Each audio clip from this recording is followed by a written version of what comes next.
What's going on, everybody? Welcome to AEW Uncensored Podcast. You are here with the Beasts from the East, the Bridge and Tunnel Connect, and Nolan Hash. We are now mid-carders at this level, I think. You guys let us know. But you forgot one moniker. Okay. Which one? Beast for the East with the least research. That's right, with the least research. That's going to be your part from now on, and I like. All right. You got to do it just I'll like do that. it just like that, just to get in. Alan's technical issues are mostly handled. We finally got his Skype fixed. Just jinxed it. You know, I know. I shouldn't have said that because that's what happened. Who did it yesterday? Was it Kenny? It was Kenny. Mentioned it. Yeah. Yeah, and during the hot tag episode, and as soon as he mentioned it, your audio went to shit.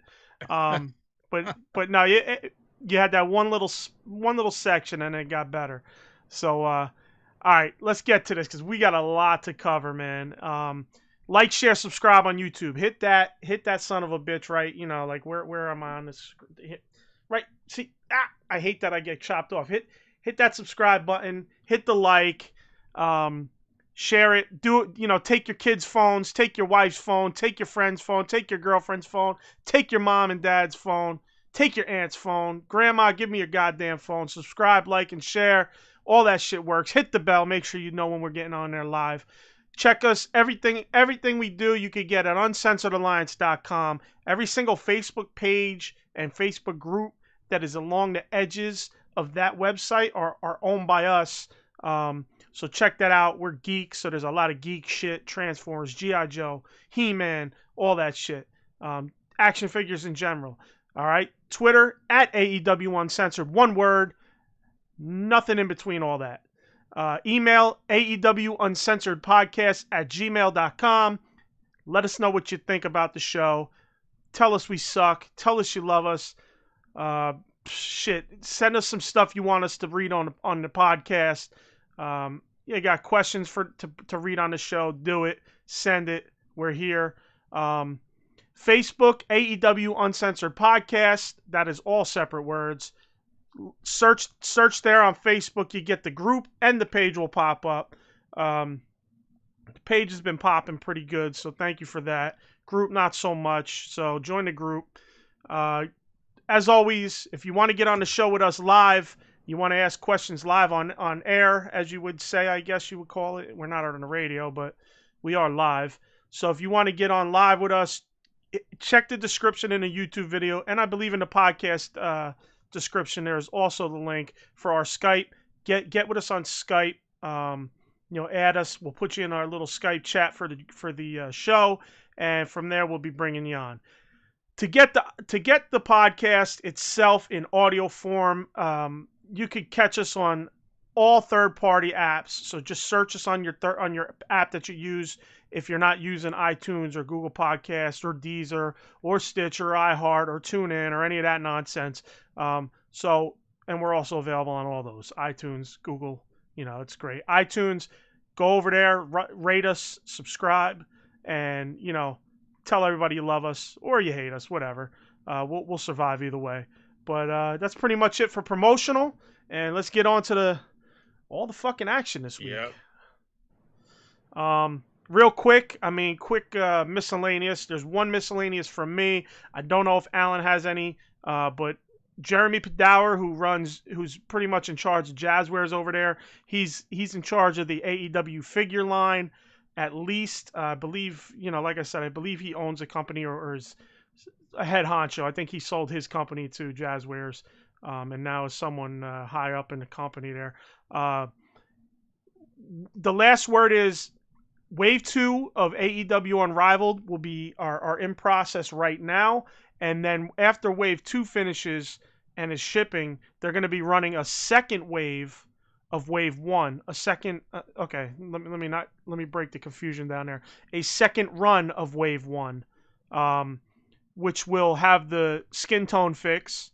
All right, the skin tones won't look awful. Won't look like generic plastic. And they will be available online, which is a bonus. We've said this early on in this whole AEW figure debacle. So look out for those. They will have some distinctive package changes. He said nothing major, but it will be a little different. So that's cool. Looking forward to that. And obviously, Wave 1 is always going to be ultra collectible.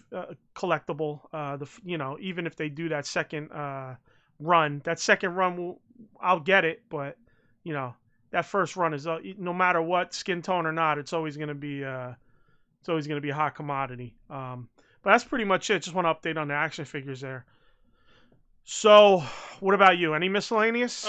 Nothing much. I mean, the only thing really, I guess, this isn't really for AEW, though it might kind of be AEW. I mean, I don't know if you've been hearing that there's talks about USA possibly wanting NXT to move to Tuesdays, and that is because of the competition with AEW on Wednesdays, which is very interesting because if you think about it, I've seen that. That's actually significant because that says that AEW has become, we'll see what I think of it after discussing last night, but they become a serious promotion for the most part. And the fact that they have USA thinking about this says a lot as far as their overall presence on the wrestling landscape. So I thought that was interesting to mention. Nothing's, for sure, nothing's definite, but it's certainly something to keep an eye on. And then I do wonder if that's going to affect AEW's numbers at all if they don't have any competition at all that night. Yeah, I saw that. It looks that would be good, man, because AEW did over 900,000, and that's during the COVID era, so that's good. When I believe they were unopposed, right? They were. If I'm not mistaken. They were. So, but real quick, shout out Kenny. What's good, brother? He says, "What's good, guys? Bittersweet day for me. Great main event, but wrong person won. So now he's moving to MJF for 2021." Yeah, man. Yeah, thanks for being here again as always, brother. But yeah, we'll get to that. I mean, we got a lot to touch before we get to. That's literally going to probably end the show this week, except my rambling about promotions of like, share, subscribe on YouTube. Do that now. Thank you. No, but so all right. So yeah, that'll be cool, man. I'd prefer to see them not going head to head. Same. This way it's not. It's not. You could really see, and other people can get a chance to get in there and really enjoy the show as well. I never understood flippers. I'm not a channel flipper, never was. When there was Nitro and Raw, I was a Nitro guy because I was a WCW guy. That whole big battle era, I never really watched WWF. I didn't. I saw maybe a couple Raws, and even that was, I maybe recorded it or something like that. So I definitely flipped back and forth. Yeah. Yeah, I'm not a flipper. I don't get it. For me, it's like I don't get continuity in the show if I'm flipping back and forth. Right. It's like trying to flip back and forth between, just any TV. Just say like Sons of Anarchy and Game of Thrones. It's like, how can you keep continuity with what's going on if you're flipping back and forth? So for me, I just never got that. I never got that. I still don't get it. And when people say it, I want to slap them. No offense. I will slap you when I see you next, Alan. It will be a wrestling slap, so it'll be a work. I mean, you know what? Just to rebut it a little bit, I get what you're saying. If you're talking about actual program like Game of Thrones, Sons of Anarchy, that's like a non-stop thing. No, everything's programs, baby. But wrestling does have segments, matches, obviously commercials. When I was flipping back and forth back during the Monday Night Wars, I was really doing it between commercials, where I was doing it like if I was watching a WWF match I didn't care much about, I flipped over to WCW and vice versa. So I think that when you have segmented programming, it is something that can be done. But yeah, but you know what? You flip off Nitro, and you're at Raw because it's a commercial, so you're watching Raw. You get a little hung up on Raw for a minute. And you come back and the NWO's laid out, and you miss Sting coming out the rafters, smashing. It's all about timing. So don't tell me, bro. Anyway, I was not a. This is easy for me, and it's easy for me to fuck with people about because I was in the WWF guy, and I only cared about Nitro and Thunder and WCW, and peripherally followed some WWF stuff here and there. But that's pretty much, that's pretty much it. So, okay, let's get right into it. We'll do Dark. Mm-hmm. Okay, Dark Tuesdays. There were 2 Darks this week, so there's a lot of shit going on in AEW this week. A lot of shit is right. We'll get to all that. Real quick, a lot of these are quick shots. Santana Ortiz cut a great promo on Best Friends. Ortiz making the innuendos. He was smashing Trent's mom, Sue, which is funny. Saying the draws he left was a gift to her.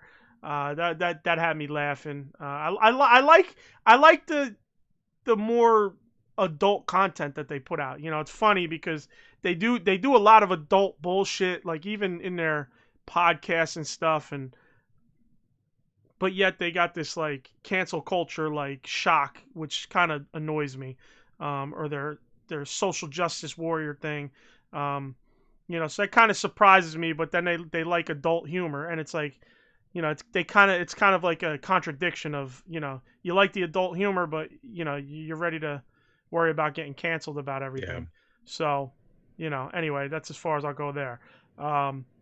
You had anything on that promo? Did you catch it? I saw it. Nothing much else though. Yeah, it's a okay. It's an entertaining little story that they're continuing with the mom. So yeah. Not much else though.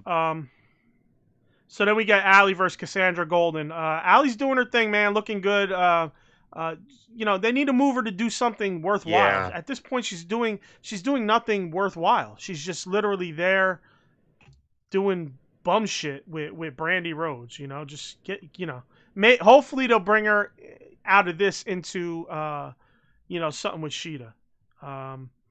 So then we got Kaz and Helico. I just seen the very end. If you watch it, man, Kaz dropping Helico directly on the top of his head with that Scorpion Death Drop. I was like, yeah, little dangerous looking there. And Kaz is a professional. He's been doing this a long time. Yeah, so yeah. I was a little surprised at that. Just the beginning of the danger of the week in AEW. Oh, Jesus Christ. All right. Anyway, nothing. You got nothing else between all that? Same deal with noticing that. I mean, I don't know if I did necessarily consider it a botch, but it looked bad. It looked very dangerous. Yeah. Now we're kind of running through Darks because there's 2 of them, and we got a lot to go over with Dynamite and All Out. So, the Darks really don't have too much, but there are a couple things I took note of. Brandy promo. She can cut a promo. I've said this in the past. She really can. But she yet again seems to be kind of trying to change directions. Maybe she was kind of going that way, but I feel like she's just throwing herself at the wall again, seeing where she's going to stick. Yeah. I don't know. They can't figure out what they want to do with her, or she can't figure out what she wants to do with herself. I guess if you look at it that way, if she's the one who's really in charge of her own character. It's because they had her kind of in the babyface role. Then they had her going heel when she was just bragging about her action figures. Then she gets taken out by Anna Jay, and now you've got this, and now it's like I don't know if that's her or if it's overall creative, but yeah, they cannot figure out what direction they want to put her in, which makes it very hard to get engaged with her as a character, in my opinion. Yeah, she just won't give up on this wrestling shit. I don't know when she's going to finally give up on it, because now apparently it looks like she's going into it with Anna Jay. Yep. So we'll see where it goes. It's just nothing fun. Nothing fun for me.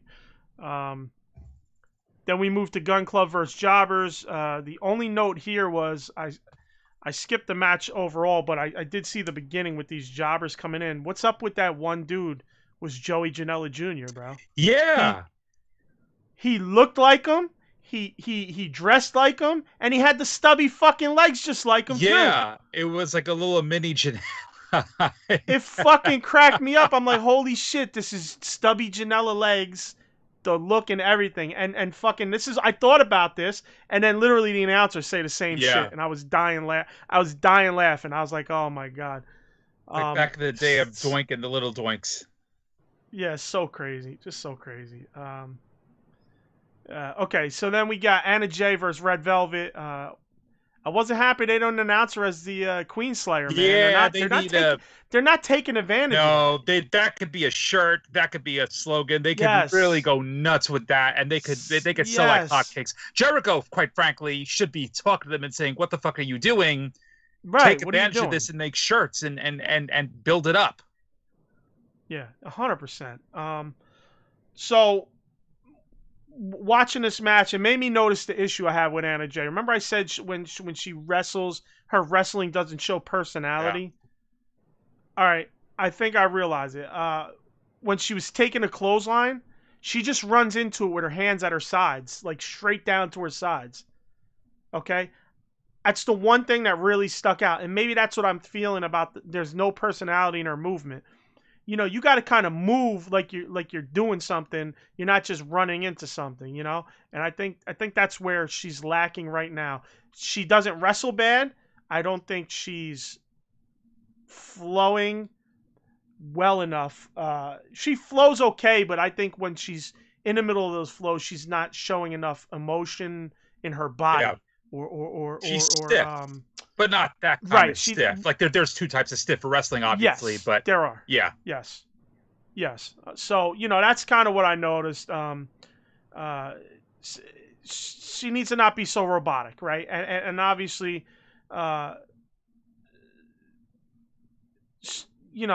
with that you gotta put like an effort into selling getting hit by a move. Yep. So I feel like she's not putting an effort into getting hit, showing that selling side of her.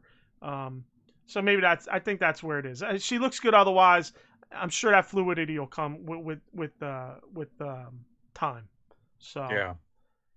Then we moved to Kip and Shawn Dean. I watched this because Kip's an up and coming guy, and I like Shawn Dean. Good match. Tad too much goof, mainly when the ref did the missed field goal motion. I didn't like that. I wasn't a fan of that. I do hope they sign Shawn Dean. I think he's got a bright future for AEW. So that would be great. Yeah. Anything on that? No, I mean I love Sabian. Sabian looks great. Again, I think I've mentioned this before. I do want to see more going on with him on the main show. I think he definitely has the potential to get higher up on the card. He's one of my favorite performers right now who has been on Dark, but what's that look? You're not a not a Kip You're guy. not a Kip guy? I don't know. I like him. I like him. I like his look. I like how he performs. I do think I like his fiance. Oh, well, who doesn't? But yeah, it's But anyway, yeah. That's all I got to say about that. Well, he's going to get some more time on Dynamite. He will. We'll talk about that exactly. later, which is just randomly go from not getting much time to too much time. So we got Cutler and Avalon versus Private Party. Cutler and Avalon legit continue to produce some of the best in-ring work for AEW. I think overall in the company in general, they produce some of the best ring work in the company. Both teams work great. Private Party slowly but surely, this is where I'm not stuck on things. If I see improvement, I'm going to say it. Like they're getting better and better as time goes on. Less is more, and it's showing. They do less, it shows through. It makes them look good. They look solid. They look like they've been doing it for a while. So I'm really happy to see they're coming along, progressing in their careers, And then the dramatic ending to that match, we have Avalon attacking Cutler. Avalon has had enough of the losing. He said, "Fuck this guy." He hit him with the polyhedral seagull. God, what are you? Come on, you probably know. Yeah, I'm trying to remember what I thought I took down notice to what the move was called too, and now I can't remember. No, the dice. The polyhedral die or whatever. Something like that. It's a weird name. Yes. It's such, whatever the dice. Yeah, the it's die a name tongue-twisting name. It really is. So he hit him with that. He beat him up a little bit. I won't cry seeing these two feud. I mean, I like them together, but they work extremely well together. So no matter what they're doing together, I think it's going to be great. It's almost I'm thinking like that might be one of the first like low card feuds that we're really getting, from AEW. Something that's an actual feud from guys who basically lose all the time. So I like that. I like that they're getting that. I'm looking forward to where it's going. That's all I could say about that. You got anything on it? Well, or just no? that, yeah. I mean, I agree with you that they're fantastic performers, and the fact that there's already such a glut of tag teams in AEW. If any team's going to break up and then feud individually, this is a good team to do that with, since they both are very good performers.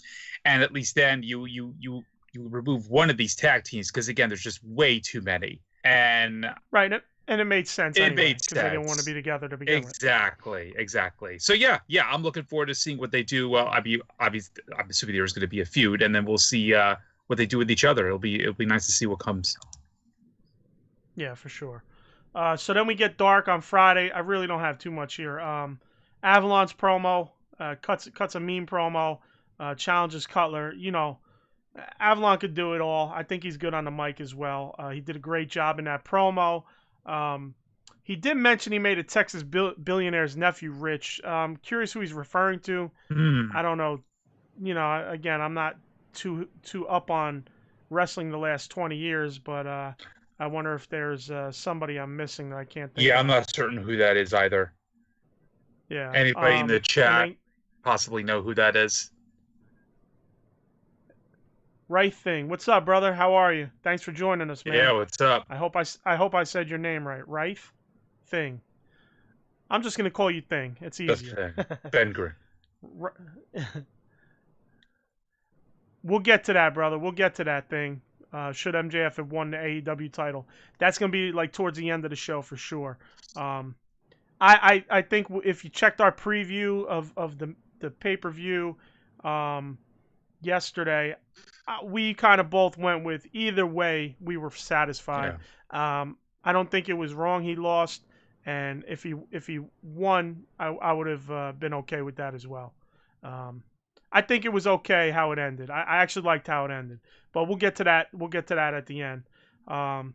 So then Cutler cuts a promo I think it was towards the end of the show. Like I said, there's not many notes here. He wasn't bad. The promo was good. The delivery was a little weak. It was almost like I'll get to with Kenny Omega. But otherwise, it was a good promo. I just felt his delivery was a little off. Yeah, so. It could have used another take, I guess, so to speak. But they got time. A little more oomph, a little less beta. That's we'll get to that beta shit at the a little later as well. But they got time to let this breathe a little bit, so yeah, definitely. It'll be all right in the end. All right, we're done with Dark. We'll hit Dynamite now. Excalibur's back, thank fucking God. Love Excalibur. Not that I disliked anybody during the time he was gone, but it's just good to see him back. Best Friends versus Ortiz and Santana.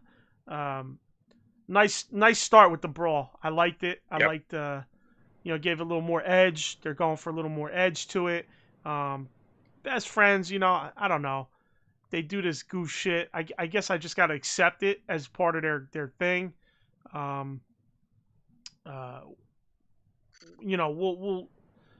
We'll see. I mean, so far it's been good regardless. Thing says that match between Matt Hardy and Sammy Guevara was a mess. Actually, the entire feud was a mess. Yeah, we're definitely going to touch on that too once we get to the pay-per-view. Oh yeah. Yeah, we got a lot to say. Get the flames ready.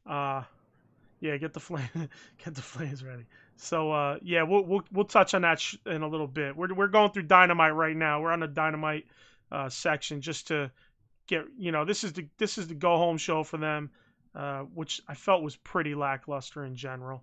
We'll get there though. I shouldn't have said that. I should have saved it. Should have saved it for the end. But good match throughout. I loved it. It was intense. Not too bad. What do you got on that? Did you have any specifics? No, I'm kind of tired of the Best Friends. They are goofy. Okay. They're just like, they don't really, I don't really feel much anymore when I see them anymore. And again, you already know how I feel. I already feel like there's too many tag teams to begin with, and they are, you know, one of the goofier ones for sure. So, much bigger fan, obviously, of Santana and Ortiz, and I would definitely like to see more of them, less of the best friends. Yeah, I'm with you there. I'm with you. The MJF segment is next. We got Marcus trying to weasel his way out of the Moxley match later in the night. MJF makes it clear he won't allow Mark to pretty much hurt his chances at the title. So Mark better get in there and do his thing and take the ass whooping. So he's got Wardlow on his ass, you know, keeping up with him. Yeah, and that'll obviously play into later on. So it was nice foreshadowing to have Wardlow involved there. Yeah, following him around. So we got SCU and Private Party versus Luchasaurus, Jungle Boy, and the Bucks. Too many people. It's Too many fucking people. I can't. I sleepwalk through these damn tag matches now. It's just too much. It's, you know what? If I'm not a fan of Brussels sprouts, but I got to deal with seeing a few Brussels sprouts, you know, sprinkled throughout my plate, fine. But then don't take the end of my plate and throw on 15 Brussels sprouts. I get the point. Yes. I get it. You like Brussels sprouts, AEW. This is too many Brussels sprouts. Unless you fry them in bacon, you slather them in butter. This is just too much. Are you hungry now? Because I am. I could go for something good. So Thing says AEW Tag Team Division is the best in the whole of pro wrestling right now. I agree with you. But there's some that we could do without. Some of those teams that we could do And here's without. what I'll say. No offense intended all to Thing. It's a good comment. That says a lot about tag team wrestling and professional wrestling today. Because, there's not much else to really... I mean, WWE, tag team, and TNA are laughable. Right. But they are good teams. They're good teams. There's good teams. There's just too many of them. I wouldn't say there's too many of them. I think they're doing too much with too many of them. And there's a couple that you're just kind of probably long in the tooth at this point. Yeah, for sure. That's a good way to say it. I think maybe that's more the angle but that's my angle. I can't tell you your angle. So your angle is there's too many. So I got you. So it wasn't awful, but it had too much going on at times. The match, I kind of watched it and just didn't bother taking any major notes on it. All I did note was it wasn't that bad of considering so many people. It wasn't that bad. It was actually probably pretty good, but there was just a little too much going on throughout at some points. Yeah, and it was obvious to me. We knew that the Bucks were going to win.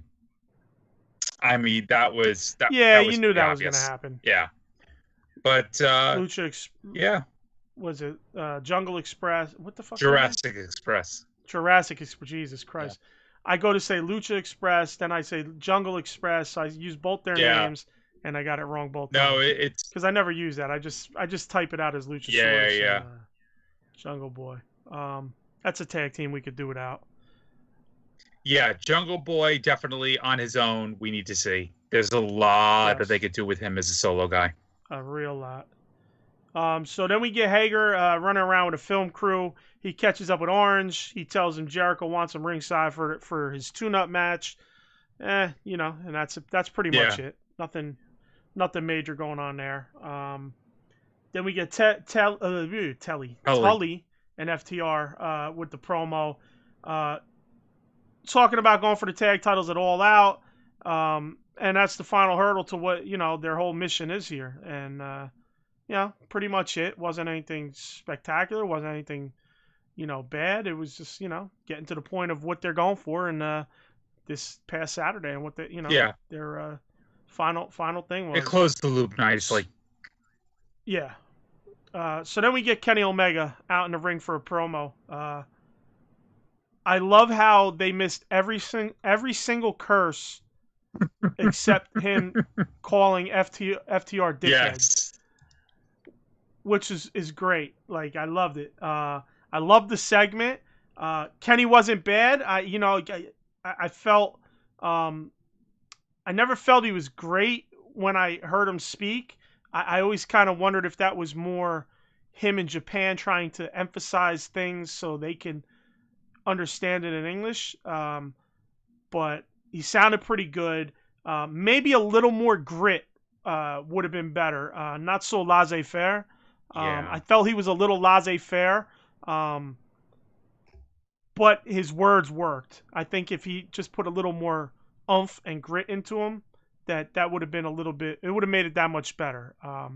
So right there, that was pretty good for me. It's been a while since we heard Kenny do some major talking. So yeah, and one would like to think that this is kind of like not an audition, but something that will lead him to being more solo and talking more. And I think he needs that, yes. for what's to come.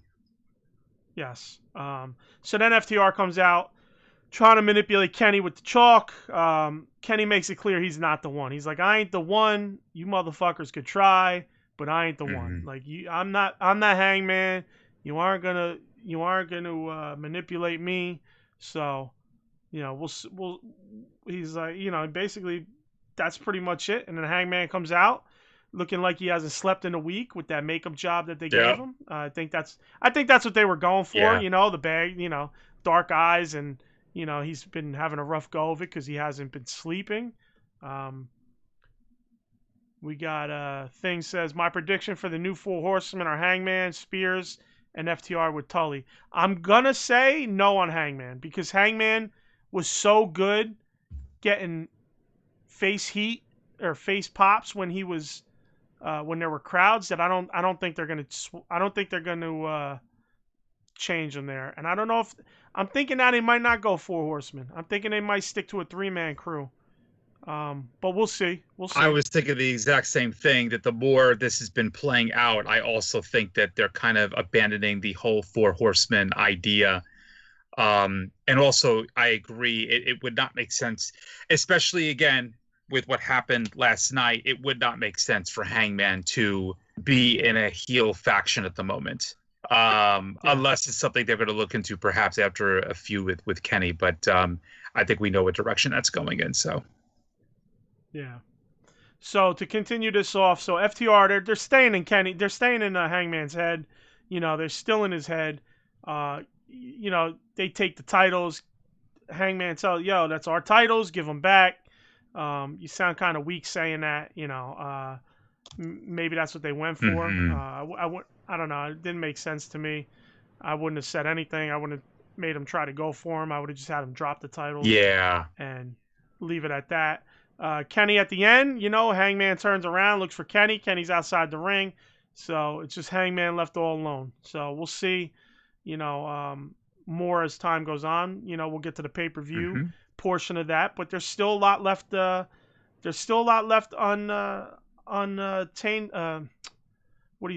Unaccounted for after last night. So plenty of meat on that bone. So I love how it's shaping up, and I can't wait for it to, just blossom like a rose. Yep. What do you got on that segment? Nothing? No, I agree. There's enough. There's still enough left from a storytelling perspective that they can let this breathe a little bit, and we do see that they will do that. I like the idea that they're still, like you said, a lot of meat on the bone. They are still building this to be something, so when it finally does explode, it's going to be very significant. And I do like the way as well that, I know we probably feel differently, but they are still playing it up in a way that you don't really know which direction Hangman's going to go and which direction Omega's going to go. We have our thoughts as to what will most likely happen there. We're probably going to be seeing the return of the cleaner, but it's still ambiguous enough, and they are playing it up enough that you're still being kept guessing, and that's important, I think, definitely for the story. Yeah, I didn't. You know what? I shouldn't. All right, I'll save it for the pay-per-view portion because there was something that happened in the pay-per-view portion that kind of like didn't make too much sense to me, but it puts the story ahead. I'll talk about it in a little bit. While you're talking, it kind of brought it to my head, but I'll just wait for it. So Thing says, I chose Hangman because he looks similar to Wyndham. Kenny has more of a Japanese style, not really a Mid-South style. Yeah, no, I hear you there. That makes sense. I just don't know that they would take him just for the look per se, versus what he's doing. Because I really think he was just so hot as a babyface, and now he's going to be bordering on sympathetic, possibly, unless the fans just look through that sympathy. Depends on how it plays out again. It's been playing, it's only been, not even a week yet with that whole. Well, it's been what, a week and a half almost. Yeah, so about a week and a half. So still more to unfold. So then we get next up we get promo from Jericho. Says how he's made Orange Cassidy a main eventer. Made Cassidy speak, made Cassidy finally cut a promo, etc., etc. So from that, we get Joey Janela versus Chris Jericho in Jericho's warm-up match. Was what it was. It was meant to, it was meant to have that brawl at the end with Orange. Yeah, so, that's all it served for. Yeah, I didn't have anything major on that. No, me neither. It was just a vehicle for bringing out the brawl. That was pretty much it. Again, there was nothing much else they could really do with this feud leading into that match. So. Yeah. Thing says, should Moxley and Archer relive their feud from New Japan? I think that they're angling for that. Yeah. We're almost to the pay-per-view, and we'll be speaking about that. Yep. We got Hardy and Sammy video package. Pretty good. I liked it. Showed all the things going on. All the blood spots, all that shit. So then after that, we get Taz and crew come out. Then out comes Jake and Archer. It breaks down into a 30-man brawl. Whatever. I just said 30-man. I don't know. Might as well bet. It's probably less. Yeah. It's probably less than that, but I'm just saying 30-man. And it just keeps going and going and going and go. Okay, I'll stop. So the stories that AEW ring can tell, there's probably been more foot traffic in that AEW ring than there has in the entire history of the WWF and WCW. It's just... Yeah, you might be right. Too much. You might 100% be right. It's just way too much. Because it's over. They went through a commercial. Yeah, it's overstimulating. Like it overstimulates the senses, and you're just... It's like trying to watch... It's like you're almost getting like... motion sickness, just watching it. Yeah. They went through a commercial, came back, and went back into another commercial, and then they come back and they're done. Yeah. Whatever, man. It makes no sense. So, all right. On to the next. Not much more to say than that. That was a shit show. On to the next. We got Dark Order versus... we got a Dark Order Nightmare Family and Scorpio Sky Cardona video package. That's all I have there. Nothing special about it. And that leads us into Thunder Rosa versus Serena Deeb.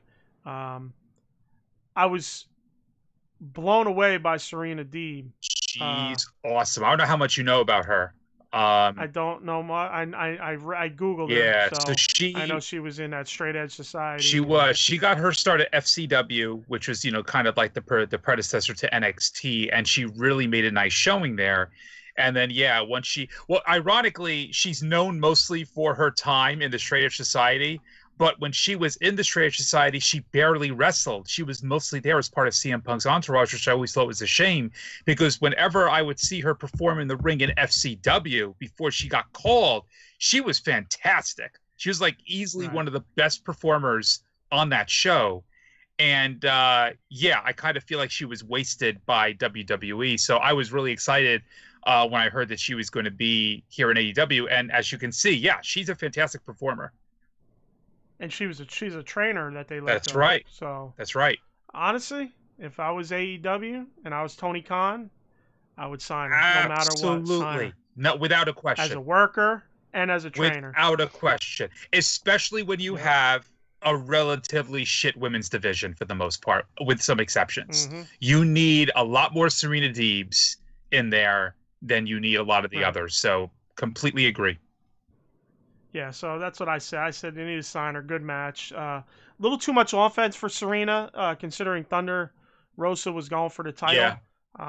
I get you kind of want to showcase her. Maybe that's why. Give her a little more to come back from, a little more to give. So in that sense, I kind of get it. But yeah, that was my only real critique, and even that's kind of loose. Yeah. You're right. It's kind of ironic. Like, you would think that there would be more of a jobber type of wrestler in there with Thunder Rosa to prep her for that match.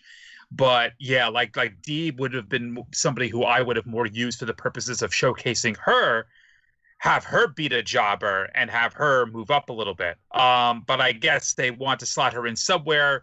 It probably was an honor for her to be able to, wrestle Thunder Rosa. So there you go. But it was, yeah, you're right. For what the match was supposed to do for Thunder Rosa, it was kind of weird. Deeb did get a lot of offense in. But again, it just, yeah, it goes to show how great she is. I feel like Deeb is actually the perfect person to put in there to elevate Thunder Rosa, because Deeb showed that she's talented as shit, and she's a veteran and looked great, and that helps Thunder Rosa look good as well. So I get it. But I just felt like there was maybe a little too much back and forth where there should have been a little more Thunder Rosa. Right. But again, maybe to showcase Thunder Rosa, get her in there longer and such. And, I would almost say reverse. Deeb, she should probably be a little more, excited about wrestling Deeb, right? Wouldn't you think? You would. I mean, Deeb. Yeah, again, Deeb. Thunder Rosa's kind of a newer act, right? She is, but the thing, the shame about Deeb is that yes, she's been around a while, but she's not necessarily very elevated in the community because of the fact that they haven't done enough with her as much as they should. She's more of, I guess, an unknown in the sense that, yeah, like I was watching her at FCW. But she wouldn't necessarily be a name that you would have another new talent be like, oh, this is how I want to make myself known. It's not like that, unfortunately, with her, at least yet. But yeah, it could really go either way. But it was a great match. It was easily one of the best matches, I think, on the card for Dynamite. So yeah, I'm looking forward to seeing a lot more from her. So then we get Moxley with a promo, just doing what he does. Great stuff as always. Nothing more to say. Yeah, big swole promo. Reba and Britt set her up with the sneak attack. Reba comes with a pizza, so she has the delivery. It was a little weird, like timing. Then she's like, "Oh, you don't think I know who you are?" Whatever. Britt comes from behind, smashes her. They smash her face in pizza. I don't think I could allow anybody to do that to me just because I'd be grossed out, even if it's for the show. That's just my mental block with that shit. Like if I were to get something on my face like that, I'd be like, I gotta go wash it. Yeah. So, but it made Britt look really good. Like she looked like a monster with this, and it was great because again, you have to think about how long has it been since you really have seen Britt doing anything physical, and so this was a good segment to finally show you, she could definitely get it done. She's been on the shelf for a while, but this is a great segue to go into the match for the pay-per-view. So you couldn't really have had a much better segment for these two in order to prepare for that match. Right. Finally, some good contact. That was a waste of a good pizza. That's what pissed me off about it. That pizza did not look good, bro. You're from New York. I'm from New Jersey. That did not look like good pizza. Come on, let's be real. A waste of any pizza is a waste of pizza to me, but... All right, now I know you've been out in Cali too long. All right, so last but not least, we got Moxley versus Mark Sterling. It was fun. Sterling playing it up. I enjoyed it for what it was. Moxley giving him all the opportunities. And finally takes him out. Then, of course, we get Wardlow. Comes in, attacks Moxley, hits him with the F10. Did he hit it with it twice? I thought it was once. But I could be wrong. You know what? I'm trying to look at my notes now. I'm trying to remember myself. I thought it was just. I didn't write it. Yeah, I didn't write it down. I know he tagged him good. Yeah. So then MJF comes out with the walker, slowly sheds it like a snake's skin, sheds the walker, sheds the shirt, the jacket, starts rolling up the sleeves on the shirt, and goes out, attacks Moxley. I love the intensity on MJF. It's just showing that, hey, I could get in the mud with you. You know what I'm saying? I could get right down in the dirt with you, and I love how he's biting his fucking head, and that shit was fun. I really liked it. Yeah, and I really enjoyed he did not, he didn't look all prissy like he normally does. He was actually in there with a white beater. He's going at it. He's looking dangerous, which again, this is another very good segue into a match where, right, exactly, you take him a lot more seriously as an actual threat to Moxley. From this. Yep, for sure. So that was pretty much the end of Dynamite. And did you have any wrap-ups on Dynamite? I felt it was a very weak show considering it was a go-home show. Yeah, for the purposes of it being a go-home show, it was weak. Again, I thought that the Moxley MJF segments and the Britt Baker Swole segments were probably the best for the purposes of whetting your appetite for the pay-per-view. And that's what a go-home show is supposed to do. So most of it was weak. Those were great. Yeah. So for the most part, I guess I'm mixed on it. But yeah. Yeah, for me it was the whole Kenny, FTR, and Hangman, and then of course the Moxley MJF shit. Right. So. Right. But yeah, I probably honestly I'd give it a 6. I'm gonna go 6 for that one. I guess I'll go 6 or 7. I might lean to. If anything, if I'm leaning towards 7, it's because of those other two segments that I really enjoyed, as well as the Thunder Rosa Serena Deeb match. So that probably puts me a little bit over the hill at 7. That was good too. Yeah, man. Yeah, I guess. I'll bring mine up to 7. You're right. Sometimes you got to change my mind. That's all which, good, man. Is difficult. So, all right. From there we go All Out last night. All Out 2020. We start off with a cinematic match of Britt and Swole. Have at it there, pal. So, yeah, this was a little bit not what I was expecting. I will say this about this match. So I've not been to the dentist since February, and I was supposed to have an appointment in August. I didn't go because of the whole pandemic thing going on. And this match makes me never want to go to the dentist again. This was some scary shit. The thing with the needles and the drills, and it was like they were almost like playing up a little bit of a horror thing going with it. I like what they were doing with it. It was entertaining in the sense that they were like, this was Britt's environment, and so. Right.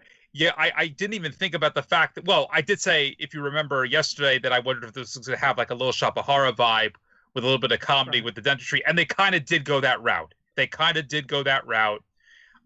it definitely makes me never, ever want to go to the dentist again. I was surprised at the outcome. You remember what I mentioned yesterday. I thought that this was going to be something where, Britt was going to win in her environment. I don't know about how. We were wrong. I was wrong about that, but we were wrong. That's true. We both said that. But I don't know. The whole the thing that was driving me nuts is the whole thing with the needles and the drills and everything. It was a little much, and like we thought, this was probably a good environment in the sense of, okay, you don't exactly know yet where Britt is physically. We saw her get a little physical on Dynamite. She was able to be in an environment where she's not necessarily having to do ring work, but she did just enough to make you think that, okay, yeah, I would like now to see an actual match. So the match served this purpose for being very entertaining. It definitely whets my appetite for wanting to see an actual match now between the two of them. As far as cinematic matches go, it was very entertaining. Again, it freaked me out. It made me not want to go to the dentist again, which I guess it did what it was supposed to do. Kenny says people hate on a match, but for a cinematic comedy match, it was good for what it was. Yeah, exactly. That therein lies my problem. Okay. Cinematic comedy match. You've had enough little goofy shit. Now it's time to get down and dirty, and I don't think they did it. I think it was too much. I didn't like it. I really just kind of tuned it out after a little bit and probably missed half of it because I was busy fucking going through Facebook or something. Really? I mean, yeah. You're right that for how much they've gone through with it, but the problem is that what else were you? And it wasn't long. It wasn't that long. The thing is, no, it wasn't long. Yeah, but what were you really going to have? Unfortunately, when you have a match like this, I think that if we were going to have more of a serious match, it would have had to been like an actual match. I think anything with this as the environment, it was going to have to be a little bit silly. But yeah, I'll say this. My cup of tea. I'll say this. Better than any of WWE. I like the Stadium Stampede. Yeah, Stadium Stampede was fine. You remember I was thinking it was still way too goofy, but it was still entertaining. I will say that this was better than any of WWE cinematic matches. Yeah, I couldn't tell you that. I don't know. Yeah. I don't watch that shit. I did find it funny that Big Swole punches through the diploma, and you're thinking to yourself, well, that's probably going to hurt her a lot more than it would have hurt Reba. And Reba being involved, too. Her reactions were great. Her involvement was great. Reba plays it great. She does. Reba plays that. I don't know, like, what kind of character acting. Like, that kind of, like... it's almost like... it's very 80s, like, cartoonish. Yeah. You know what I mean? She plays it well, like... She really just I don't know how to describe that character acting. Yeah. Know? But she does it fucking spot on. Very 80s. I would say almost 80s cartoonish. Yeah. You know, like, if you ask me, it was almost like a cartoon style. Maybe not even 80s. Maybe I shouldn't say that. Maybe like more like 60s, because I'm thinking Scooby-Doo, 60s, 70s. Mm-hmm. You know, like almost like a Scooby-Doo, like Shaggy and Scooby. You know, it's something to that effect. Cartoony, goofy. Yeah. Right. So then we get Luchasaurus. Jesus Christ. I did it again. And I have him down here as Lucha. I have him down here. I have him down here as Lucha Express, like an asshole.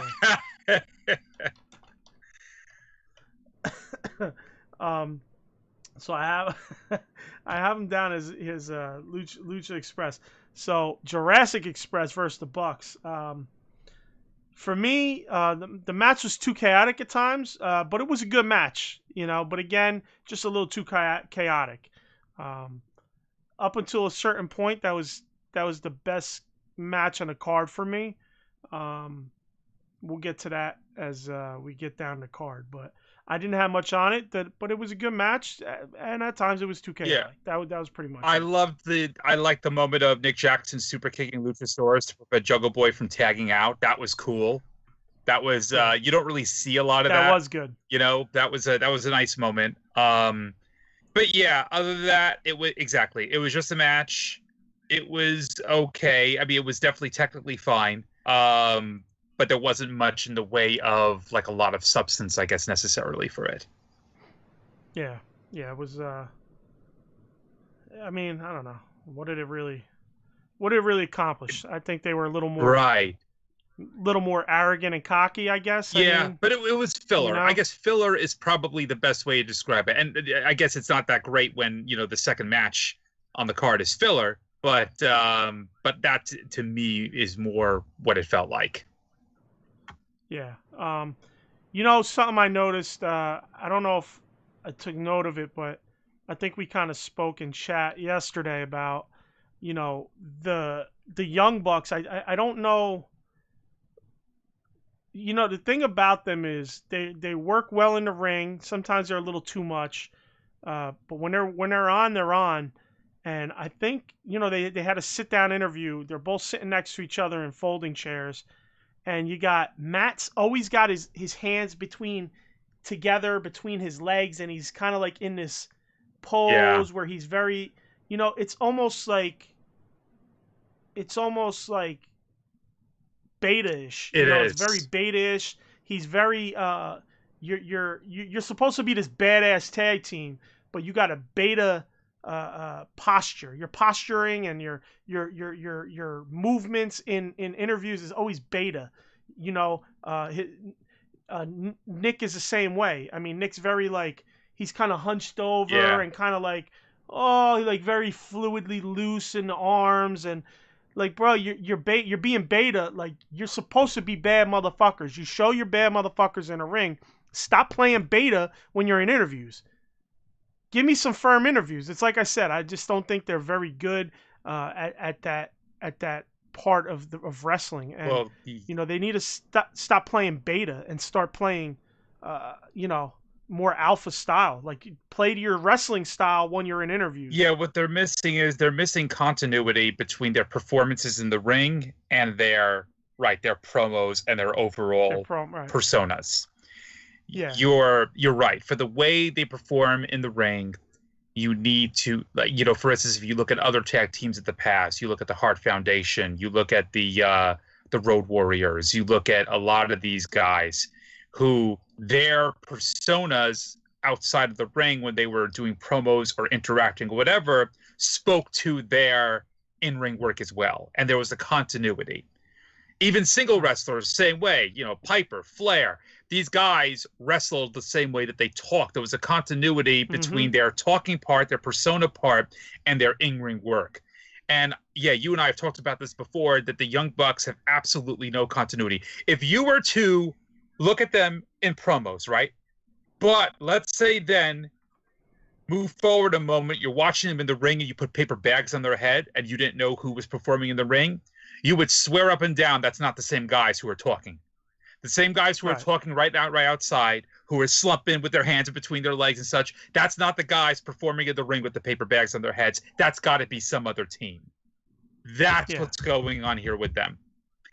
And I don't know if that's I know you and I have talked about this before. I don't know if that's an indies thing, that they're so used to the indies, where in the indies you don't necessarily have that continuity either. The indies is more about performance than anything else. It's getting in the ring, it's doing and then meeting your fans afterwards. Exactly. Yeah. And what's happening here with them is that they've been stuck in this indies for so long. They need to get out of that. They need to get into the big time, and they need to find a way to become more formidable as personalities when they're talking, and they just don't have that right now.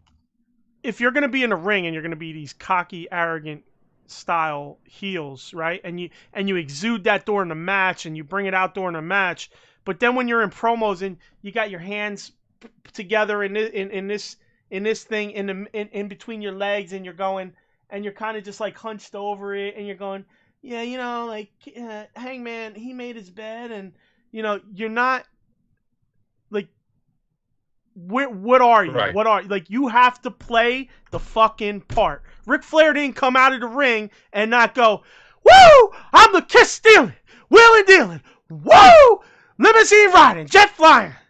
He didn't. He came the fuck out of the ring just as hot as he went in the ring. Exactly. Now, if this was a gimmick, it would be a funny gimmick. If they come to the ring, they're coming down the aisle and they're all like goofy or whatever, and then they go in the ring and they switch on a completely different personality. And then if they left the ring after winning, they go back to what they were doing. If they made it a gimmick, then I could then see, all right, maybe that could work. But this is not a gimmick.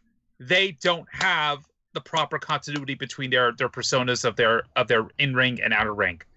There's the problem. I think the problem is that is kind of their gimmick. I think they're living that indie gimmick, and they take that and they do that style in BTE, and they can't shed that style to make themselves look good in the regular show. Like I think they carry that over. They're also very bad at selling their facial expressions. They do, actually. Really do. They do.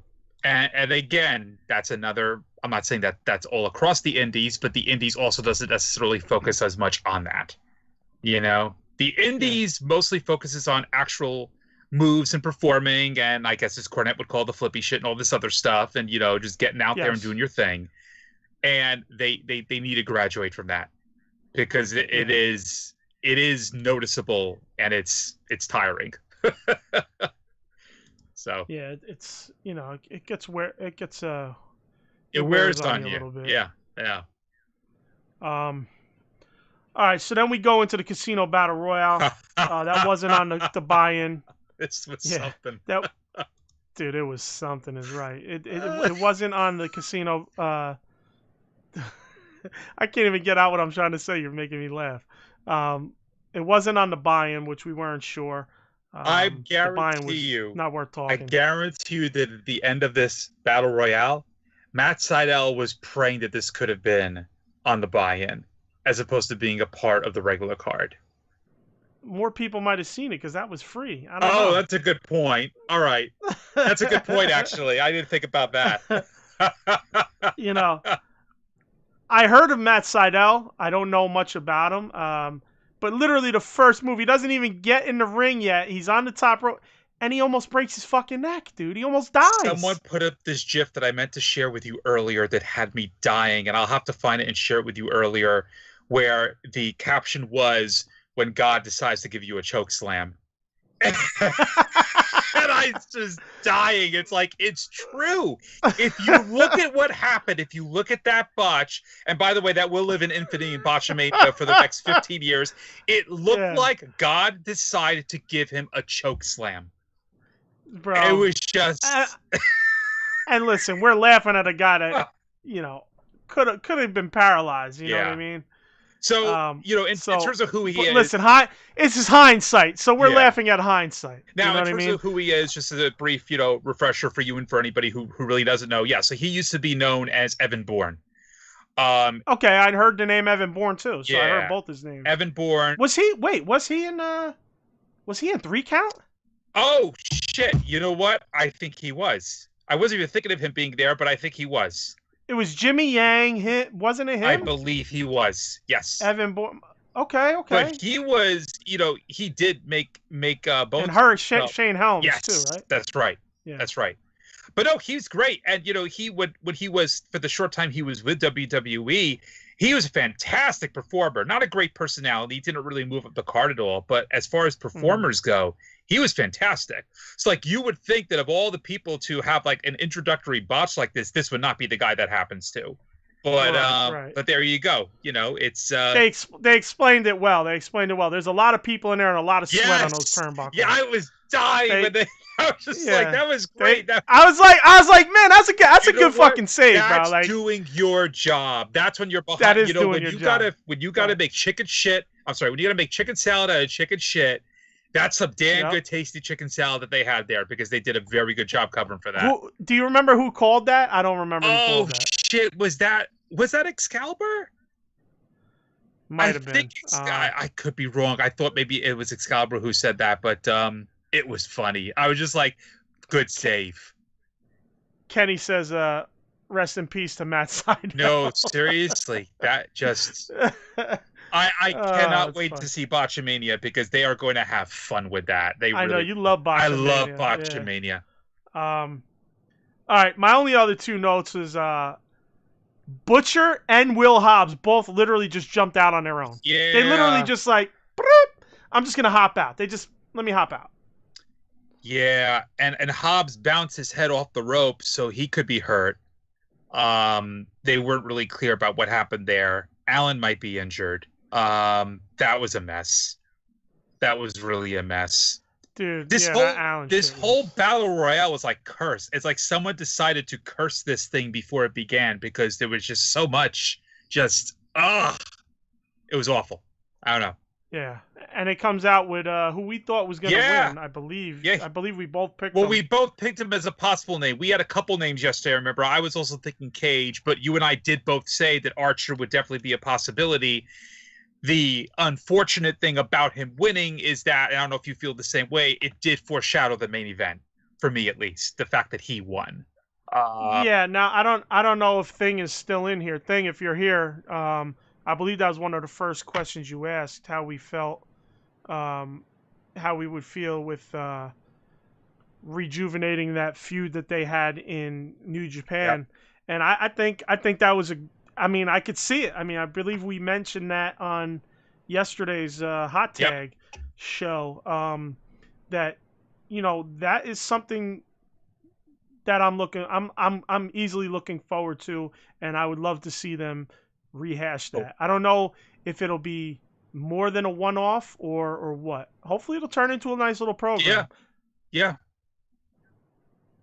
the one thing I'm not so sure is like same thing. I think we mentioned this yesterday on Hot Tag was I don't know that it's good to have Archer lose twice going for 2 different titles. Yes. They'll have to find their way around that. I mean, they could get creative. They could make it so it's not a clean finish. They could find a way, right. But I agree that could cause a problem.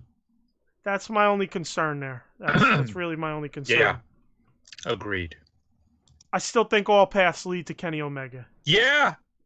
That's my thought process. Yeah, no, I think you're right. I do. I think you're right. I think that at the end of the day, that is what they're going to build to.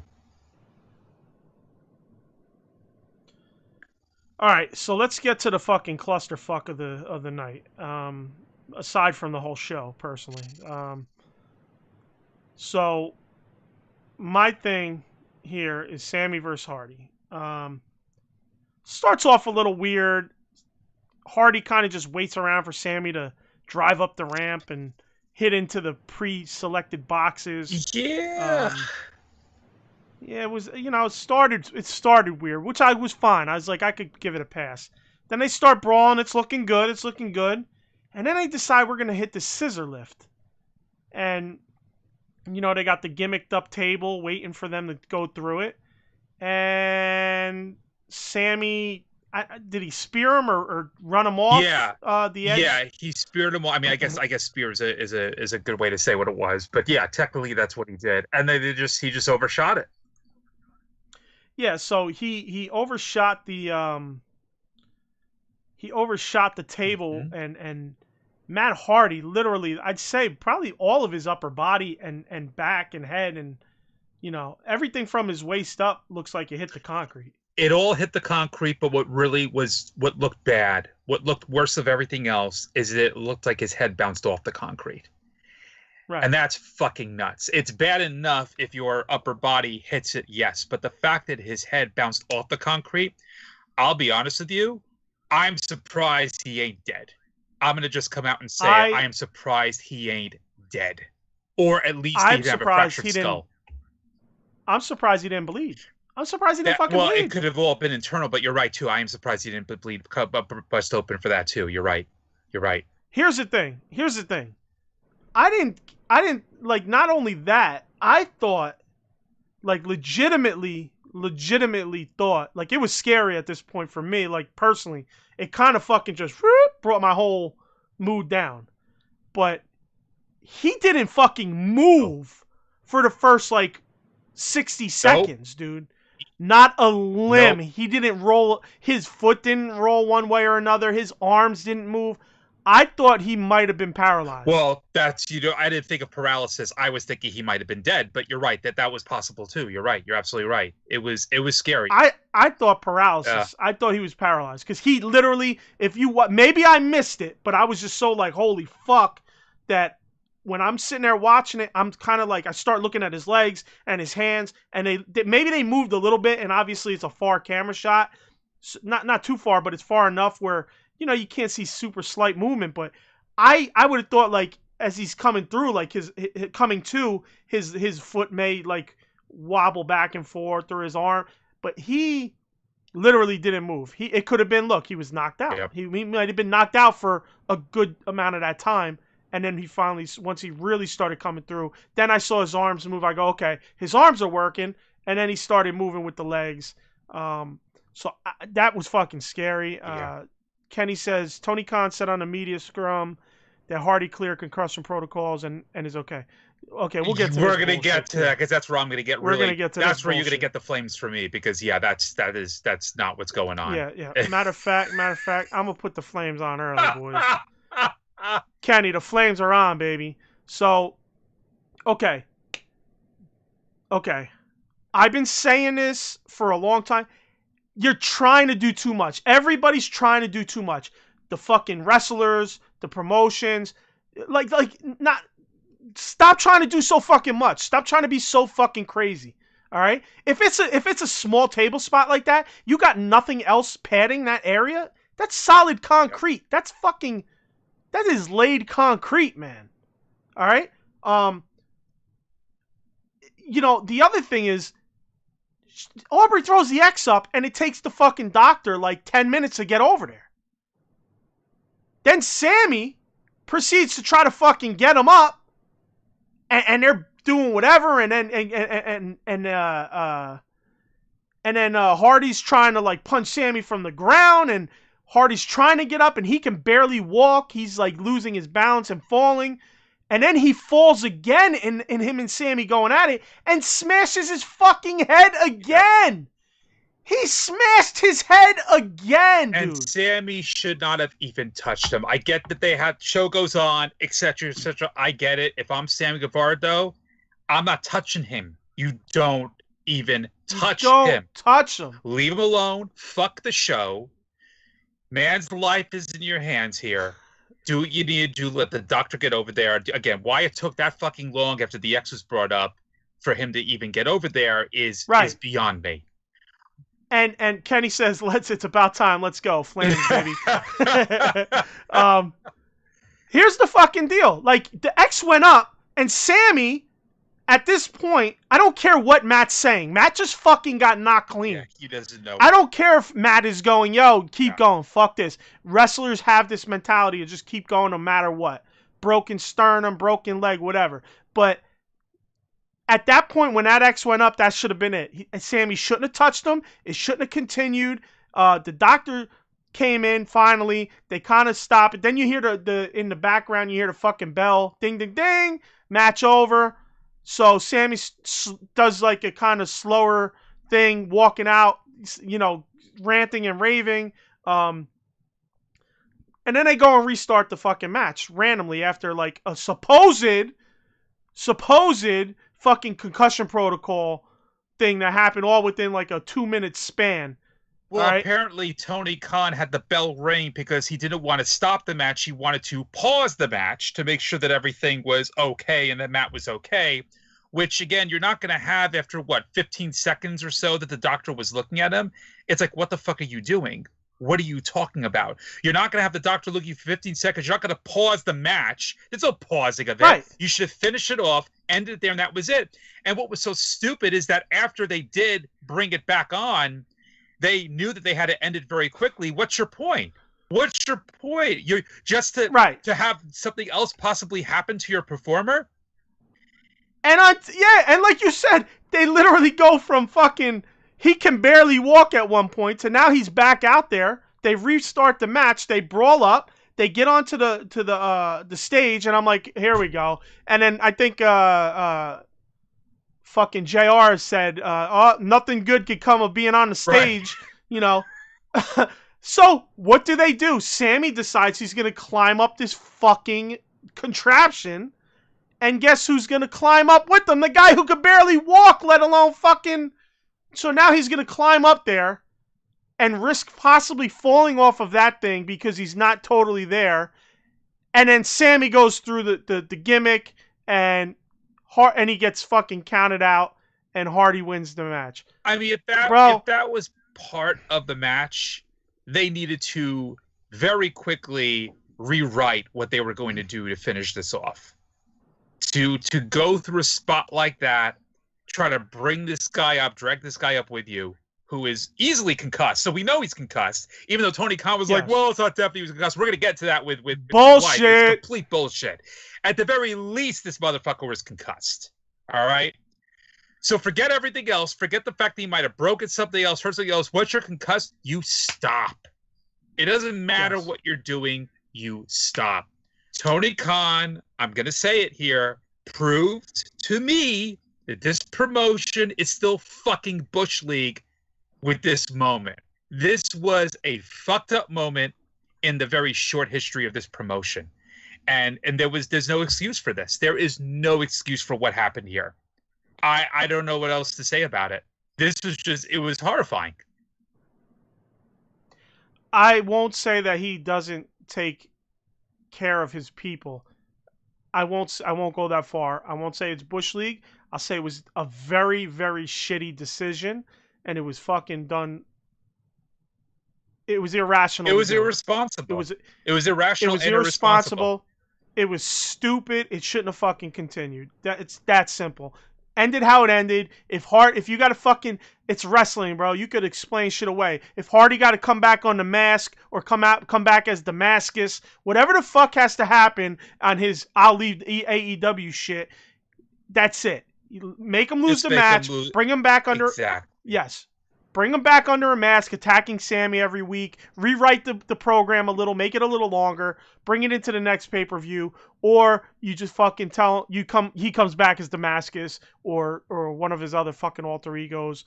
And you could even use the fucking the being knocked out more as the they already used it. The head trauma from the chair and all that. And prior to the chair, I think he had something happen.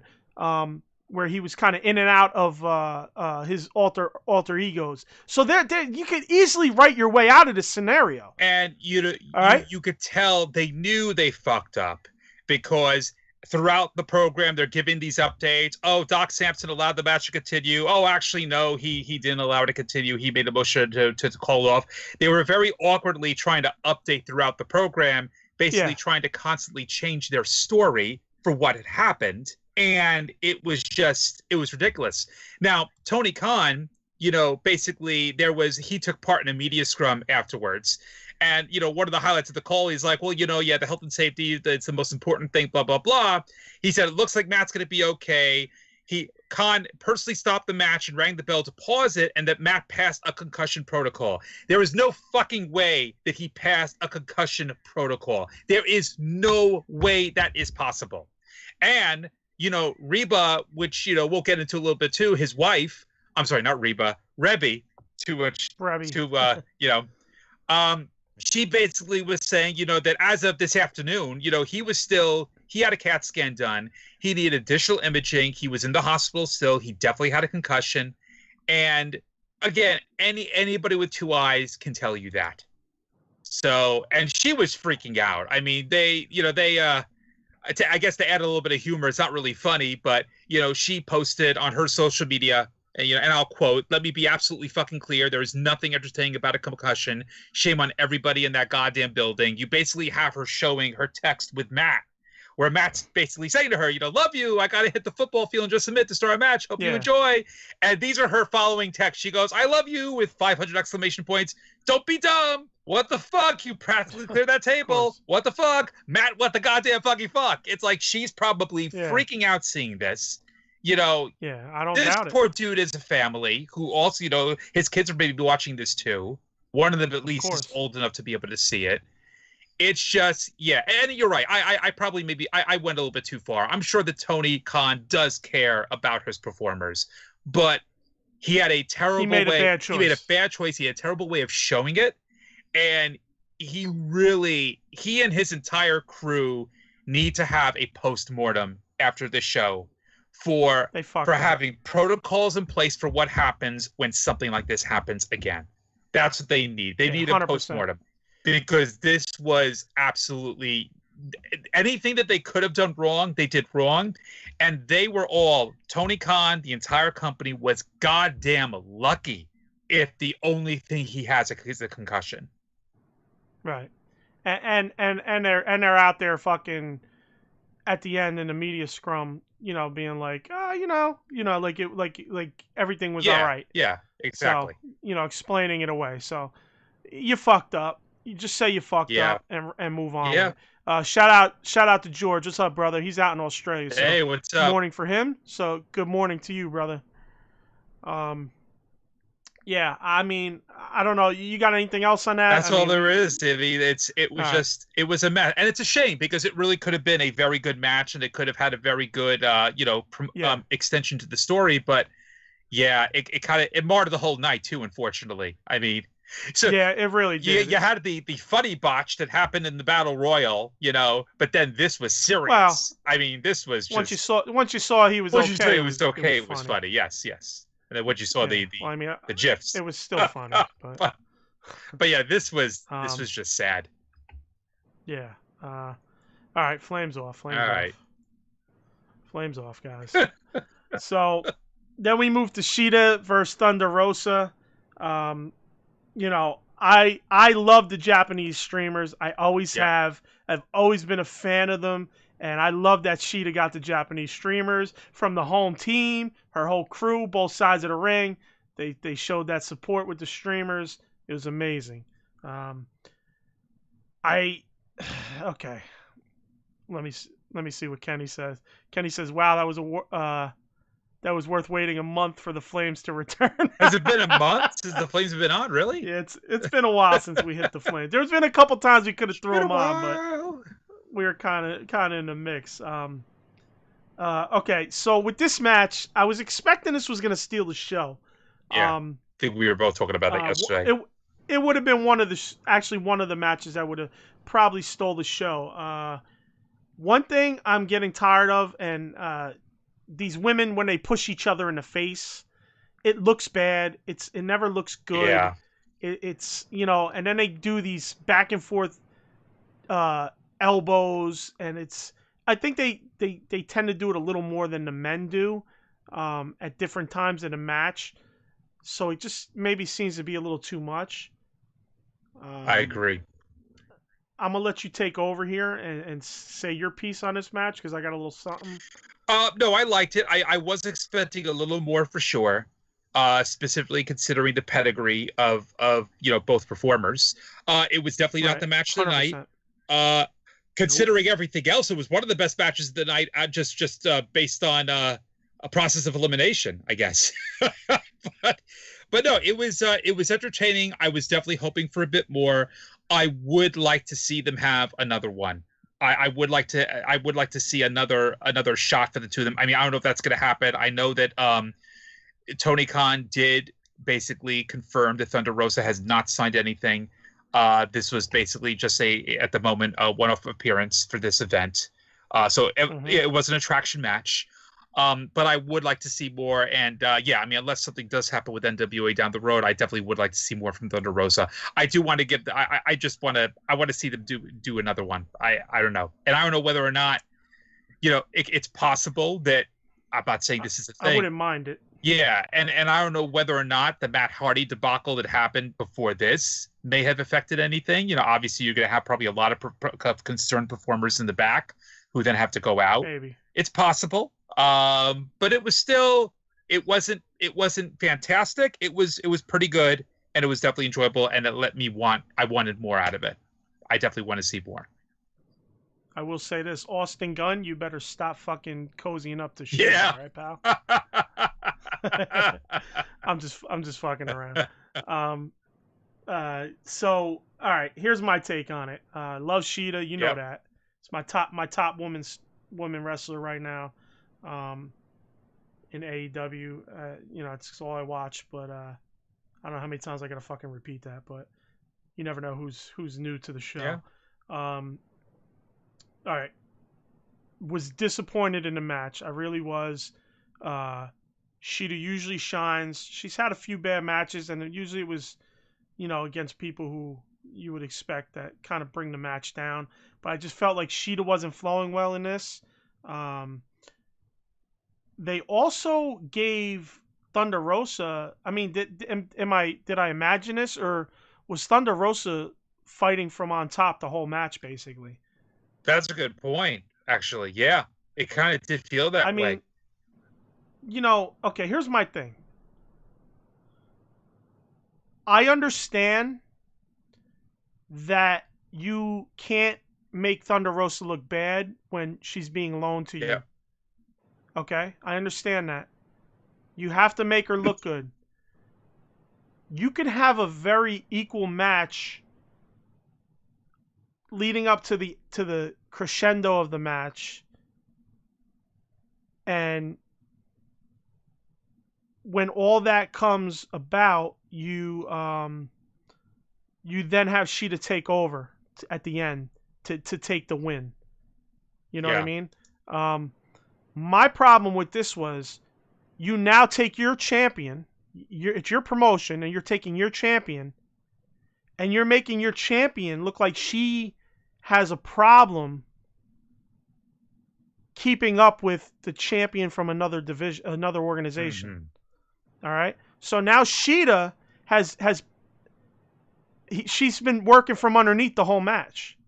And yes, she comes out on top, and yes, she wins the match. But in my opinion, you've kept Thunder Rosa strong, but you've weakened your own champion. And you've made your own champion look like she's not as good as she should be.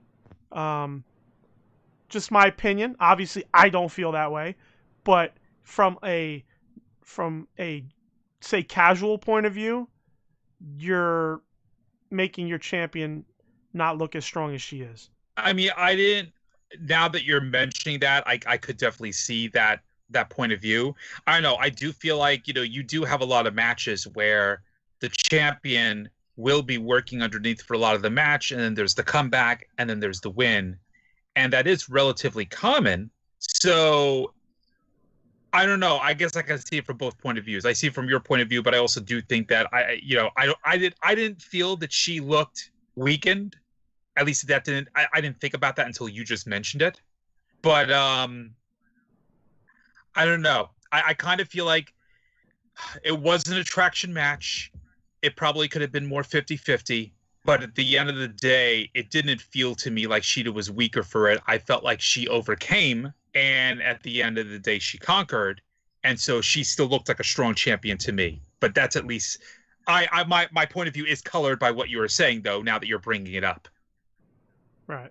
And you're right. I mean, a lot of times the champ will work from underneath, especially babyface. But for me, this is a little different because now it's champion versus champion, and I would almost be, like I said, 40-60. Mm-hmm. Shida 60, Thunder Rosa 40, Shida 60. The extra 10% comes at the end of the match when Shida takes the victory. Just for me, I just feel like as champion versus champion, you can't skew harder towards a champion that's not from your company. Right. Just my opinion. Right. No, I get that. Okay? You're right. Yeah. That's where it's a little different for me from a regular babyface, say, champion working from underneath the whole match. Right.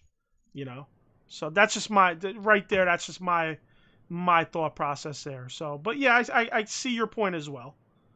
So. Definitely didn't steal the show. Disappointing. Yeah. It could have, but it didn't. So I'm gonna have to lean on you a little bit for this next segment. This is left field. Left field as fuck. We talked about it. Kip's basically hasn't done anything major on Dynamite, and then all of a sudden, Kip and Penelope have an announcement, and they shoot to them in the middle of a pay-per-view that they're going to get married on Dynamite. It sounded like they were getting married this week on Dynamite, but then he talks about finding a best man for the bachelor party, and he says he's going to let us know this coming Wednesday on Dynamite. Okay, well, again, the way they made it sound was the wedding was Wednesday. It was very weird in how they worded it. Yeah. Right. But yeah, I think that's what it was, is that they're going to reveal the best man this Wednesday on Dynamite. And then the wedding is going to be happening at a different point. Right. So, stupid question. Okay, you probably follow this more. I just kind of heard peripheral shit. Was Lana, Rusev, and Lashley. There was a wedding thing, yes. Right?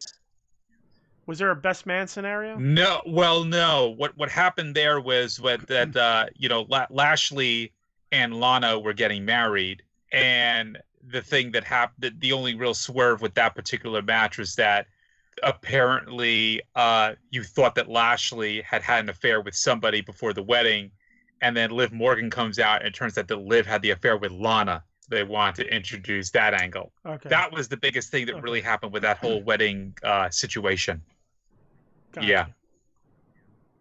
Okay, so I was just wondering. I'm just trying to see if there might be a little play in there. You're thinking of Rusev. Yeah. If there might be a Rusev angle there. You know me. I'm trying to will Rusev. Yeah, I'm trying to will Rusev into AEW as much as fucking. It's totally possible. It's totally, it wouldn't. I guess at the end of the day, it wouldn't necessarily surprise me. Yeah, I mean, me either. All right, so here's my take. At the very end of that was great. he sends Penelope to get a cue card off screen. She brings a cue card on, and it has his Twitch account. I think it was Twitch, and it says he snaps his so it says all his Twitch information, and then he snaps his finger, and at the bottom third of the screen, this message has been approved by AEW. So they take that swipe at WWE because Vince has said now he no longer wants his people doing Cameo and Twitch because, he can't get his hands on that money. He just wants his hands on that money, so he's now not allowing them to do that. And I was following that story just to do a quick aside. What's interesting about it is I don't know how far it goes because it feels to me like they're fair game if they don't use their ring name, I think is what it comes down to. Like, as a good example, Peyton Royce has a YouTube channel that's been gaining in popularity. She's a performer for WWE, which is now called Cassie Versus. Her real name is Cassie. So she never brings up her ring persona at all. And in fact, Sean Spears is on there with her a lot too because they're married. And I'm wondering if like a channel like that would be a problem. I think his biggest issue is them using their ring names. But either way, it was a great dig. I thought that was really, really funny. I like the way they emphasized that. That was good, like last minute writing there. It was a nice little dig. It was. I really hope that this Bachelor, what is he? Best Man. I hope this Best Man is good. I hope it's a good surprise. Me too. And unfortunately, it'll be tied to Kip, which you like Kip. I don't care for Kip as much. But as long as it's somebody good, I'll be good with it because eventually they'll be away from that stupid fuck. No, I didn't mean that because I don't hate Kip. I don't hate Kip like that. I'm just joking, but he'll be away from that. That I shouldn't have said stupid fuck. I should have said stupid gimmick. I hear you. Which whole wedding bullshit. Because I don't hate Kip. I really don't. Love Penelope. Don't hate Kip, but love Penelope.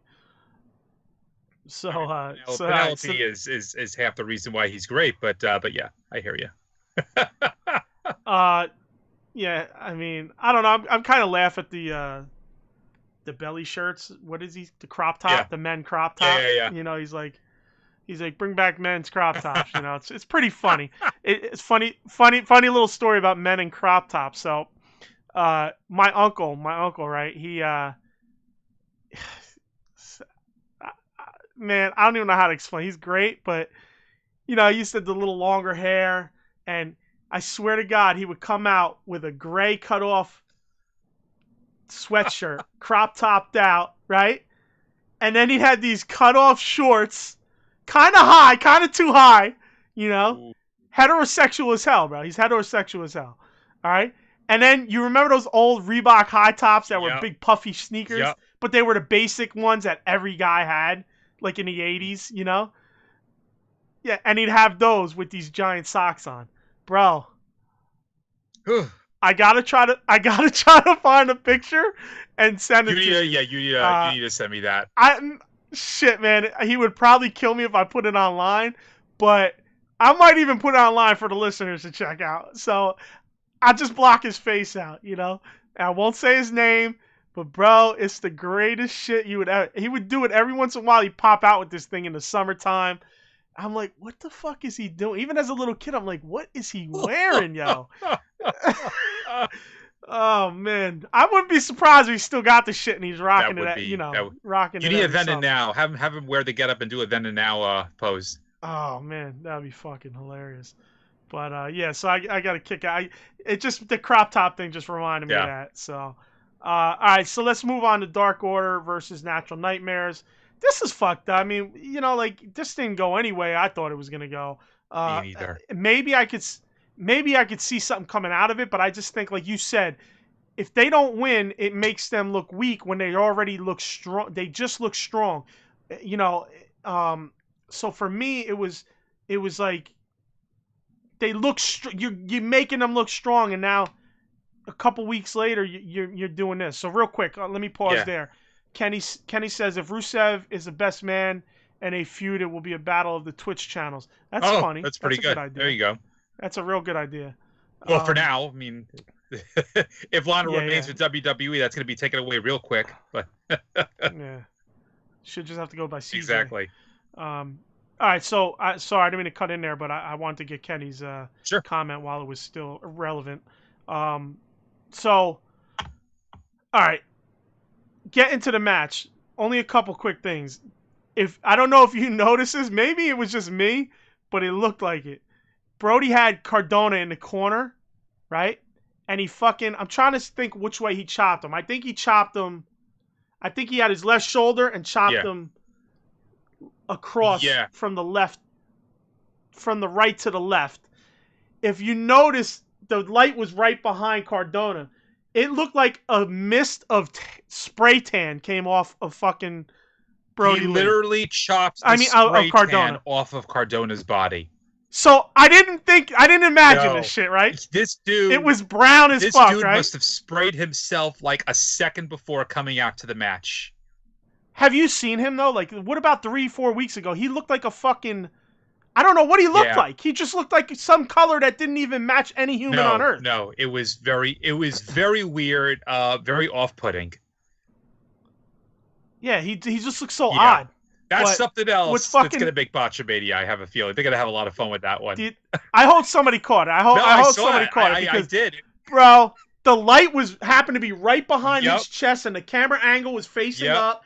He chops him, and the fucking spray mist that comes off of him is brown. And I'm like, he slapped the spray tan off this fucking muscle-bound, over-spray tan motherfucker. You know, I don't know. I got a little love-hate thing with Cardona there. But yeah, it was kind of fucking hilarious. And what a clusterfuck of a match. I mean, overall, I'm so tired of these multi-man matches. Yeah, I guess too many people. I'm over. And then you got Anna Jay and Brandy getting involved as well. It was all too messy. But at the end of the day, exactly, Dark Order loses. All that heat that they gained for wiping out Cody and wiping out the group, saying we've taken over, fuck everybody. And I'm not gonna say it's gone, but it doesn't help them. You put a halt to it. You put a really fucking you put a big break on that. This is shit storytelling. This was something where, yes, it would have been obvious to have Dark Order win, but it made the most sense to have them win. You want them to roll over everybody. You want to give them that mystique and aura. To have this happen so soon after this angle where they've decided to take over the world, what the fuck? This is stupid. Yeah. The only thing I could see coming out of it is a Colt and Brodie Lee feud, which doesn't excite me because I'm not a Colt fan. I'm not either. I think Colt's, it's like whatever. I've actually liked Colt in the position he's currently in Dark Order. I don't like Colt Cabana. Nothing personal. I don't like the character. I don't like the goof. I don't like his not being serious enough. You know, so for me, it's like I don't gain anything from this. Dark Order, in my opinion, doesn't gain anything from this. Other fans don't gain anything from this. And like you said, they go from being on top to right back to, you know, being a laughing stock of, you know, the AEW fan base. You could have completely had this match off of the card entirely. And instead, you know, because now Dustin is going to get a TNT title match. You could have had that on the card. You could have had Dustin versus Brodie on this card. Unless, again, now correct me if I'm wrong, is the TNT title, is that specifically a TV title? No. Okay. Do whatever. So then, yes. So then that would have made more sense than this. You have Dustin facing Brodie here. Brodie destroys him, continues the dominance. That would have made the most sense over this, again, a gazillion people tag match where you already had multiple tag matches on this card. It was just, that's what I was thinking when this was over, is that, you know, after this whole thing happened then with Dustin, I'm just like, well, why couldn't they have just done that? Cody gets destroyed. The whole family gets destroyed. Dustin comes down on Dynamite after that and goes, I'm challenging Brodie, and we're going to do it at All Out. And that would have been more of a showcase. That would have made more sense to have in this slot versus this, again, clusterfuck of a tag team match that we did not need. Too many people, as always. We did not need this. I really, AEW needs to stop. Yeah, AEW needs to stop. I'll keep it quick so we don't flame out, but AEW just needs to stop with this crazy multi-man bullshit. You want to get everybody on the card? It doesn't mean throw motherfuckers in a big pile of junk just to do it. And this is an issue I had with early Darks. It was just clusterfuck matches that meant nothing, that had no real stipulation to it, that had no real vibe for it. It was just thrown together just to have matches. And they got away from it on Dark, and they've now brought it to their main fucking show. Yeah. Anyway, it was not necessary. Right, that's that. I mean... Yeah.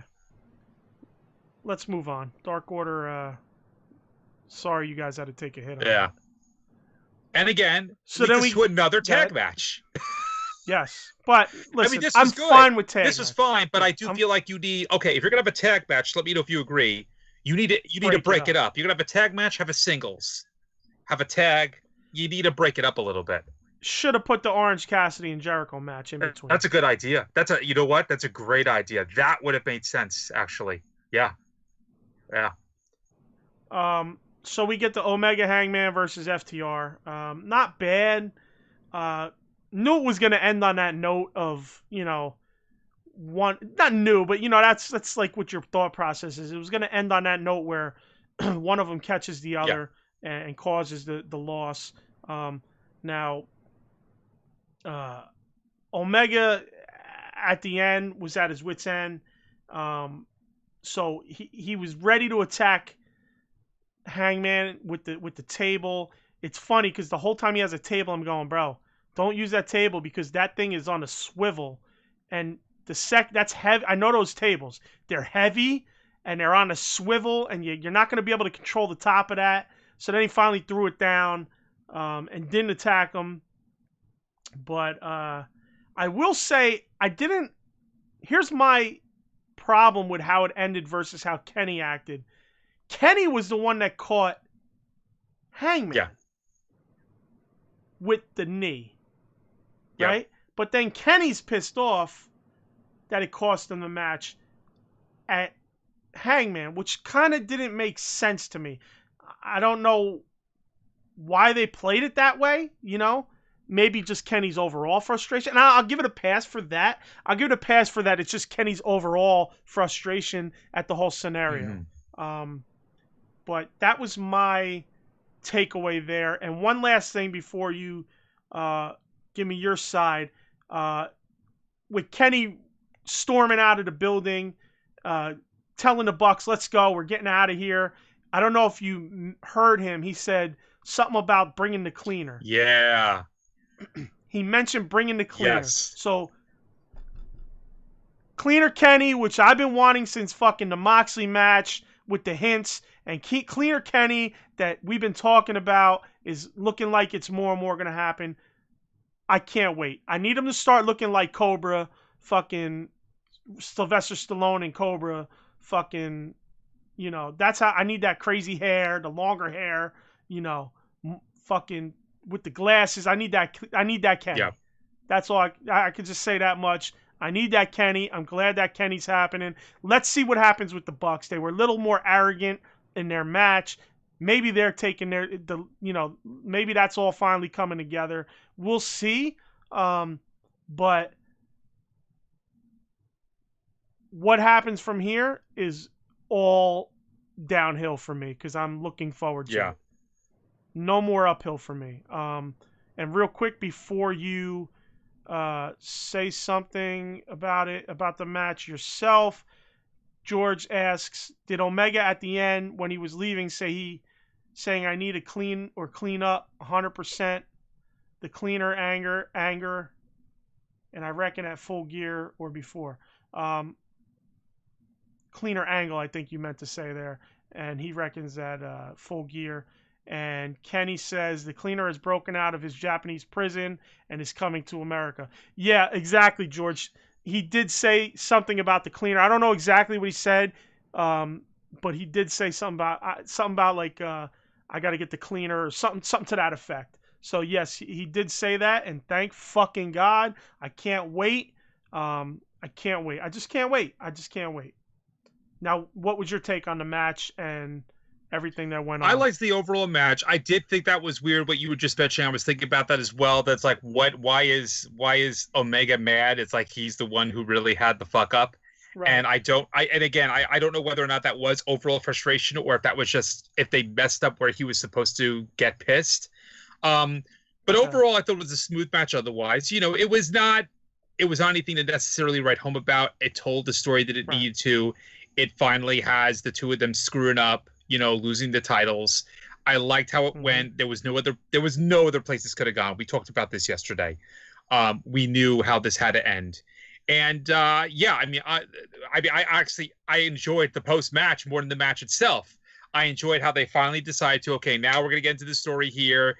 They did bring up the whole cleaning thing. I like the way, Omega's blowing off the steam. Matt and Nick are trying to keep him there. And Omega's like, it's time for I think eventually he's right. Like a clean break, going back to the way things were, heading off. I like this. This is now, I can't wait to see what they do next with this now on Dynamite. And now, I think it's pretty obvious that now this is the beginning of the end where, whatever the next pay-per-view is going to be, it's going to be, this is going to be complete. The heel turn is going to be complete. You're definitely going to have Hangman in the face role. I know there's still some folks out there who are saying that it's still, 50-50 as to who's going to be the one to turn. I don't see how else you do this. And the fact that he said what he said, if you're an old school Omega fan and you're catching that, then yes, it's obvious. It's obvious he's going heel. Exactly. So, I actually liked the post-match better than the match itself. The match was fine. It was, it was nothing crazy, but and while you're at it, hey, I'm glad that FTR got the belts. Yeah, they've been doing good. Yeah, it'll be good to see what they do with it now. This is what they've been talking about for how long now, saying that they never had an opportunity to get to the upper echelon to be champs, whatever, and now they can. So, anyway. But so that brings us into, like you said, this is the match that really should have probably broken up the tag matches, which is the Mimosa Mayhem match, which I know is the one that you were looking forward to the most. We called it. We did call this match, which I guess it's pretty obvious. So calling matches is just we could just say, "Told you so." Well, believe it or not, we didn't call we weren't right all the way down the card. No, we weren't all the way down the card at all. The thing about this match that I laughed about was, for some reason, I don't know what it was. I don't know what I was picturing. The tag of Mimosa looked small. I don't know what I was expecting. I don't know if I was expecting some huge fucking vat. You know what I mean? But it was small. It was. I don't know what I was expecting. I wasn't sure if they were gonna do, 3 vats around the ring. Oh, see, I didn't even think of that. I didn't think of multiple vats. I thought there was gonna be one big vat. It's like a tombstone match. You have one tombstone. Well, they had they had 2, so that worked. Yeah, but the match itself I thought was it was pretty good. It was and it ended the way it needed to. With that. It was Jericho hitting the code breaker right off the bat was pretty cool. I was wondering for a split second if they were going to do a swerve where they were just going to be like, oh my God, they're going to shock the hell out of us and this is going to end in like 2 minutes. But no. And then, Jericho sent off the platform. That was pretty cool. Cassidy with the splash. The trading of the shots at the tank. It's like something's gonna happen right there. They're trying to tease. Who's going in? Yeah, who's going in? They're teasing you as best as they could. I thought that was pretty cool. Where Cassidy he leaped up for the Hurricanrana, and then Jericho's looking to send to the tank right there, and then he does it on the ramp and on the table. That was a nice little sequence in terms of what they did with that spot, and they finally did something good with the table tonight, because Lord knows 2 other times just wasn't going to happen. But I liked it. I thought that the running PK by Cassidy, the swinging DDT, I again like the sequence of how they were doing everything. The Superman punches I can't stand. You already know that. I mentioned that before. I know that's a real move. I can't stand it.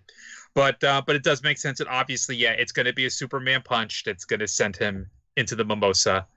And like I said, you know, the reason I like this is I was kind of like jealous of Jericho. I was like, oh, I want to be in there just drinking that in, man. I think that must be so tasty. Someone, it's colored water. It's colored water. You would enjoy this. Actually, I meant to send this to you the day of the match. Ringside Collectibles put up a picture on their Instagram page of the bubbly packaging of the figure, the AEW Jericho figure bubbly packaging, and next to it they put a picture of like orange juice. And I was just like, oh, that's pretty cool. I like how they did that. I don't know. You heard that, Ringside? We're giving you fucking free. Giving you free advertising. Exactly. Give us a figure. Give us a figure. Give us a code. Yeah. No, give us a code. You know, pay us a couple bucks. Why don't we get some of these Chase AEW figures for absolutely nothing? Oh, that's right. We're not ex-WWF stars with humongous following. Now, don't speak poorly because you never know. We may say it up where we can get on. You never. Let's see. I'm just busting balls. They're local to us. Exactly. So Exactly. You should support us, Ringside. That's true. But yeah, I'm just having fun. I'm more busting balls. You know, because Matt Cardona posted. You know, he's running. He's probably the one running their Instagram, and he easily. posted he posted a picture of their of the whole set of AEW figures with the chases. Yeah. So I had to make a smart ass comment about I wish I could get the chases just sent to me for absolutely nothing, and not have to fucking hunt them down. One day. When you can't even find the regular wave in the stores. But so I'm just busting chops. But yeah, I order from Ringside. So shout to Ringside Collectibles. Absolutely. That's the last free advertisement we give you. So hit us up. We want a code. We want a code. AEWU pod. There you go. That's the code we want. Perfect. People are gonna be trying to code like, why aren't we getting 10% off? Because we just made that code up. We just made it up, literally, exactly. But yeah, what did you think of the match? Yeah, not bad overall. For what it was good. I'm not a fan of the stipulation. Right. I thought the setup was actually pretty cool. I was expecting like 150-gallon fish tanks on each side of the fucking ring, personally. Like I said, but the match itself was good.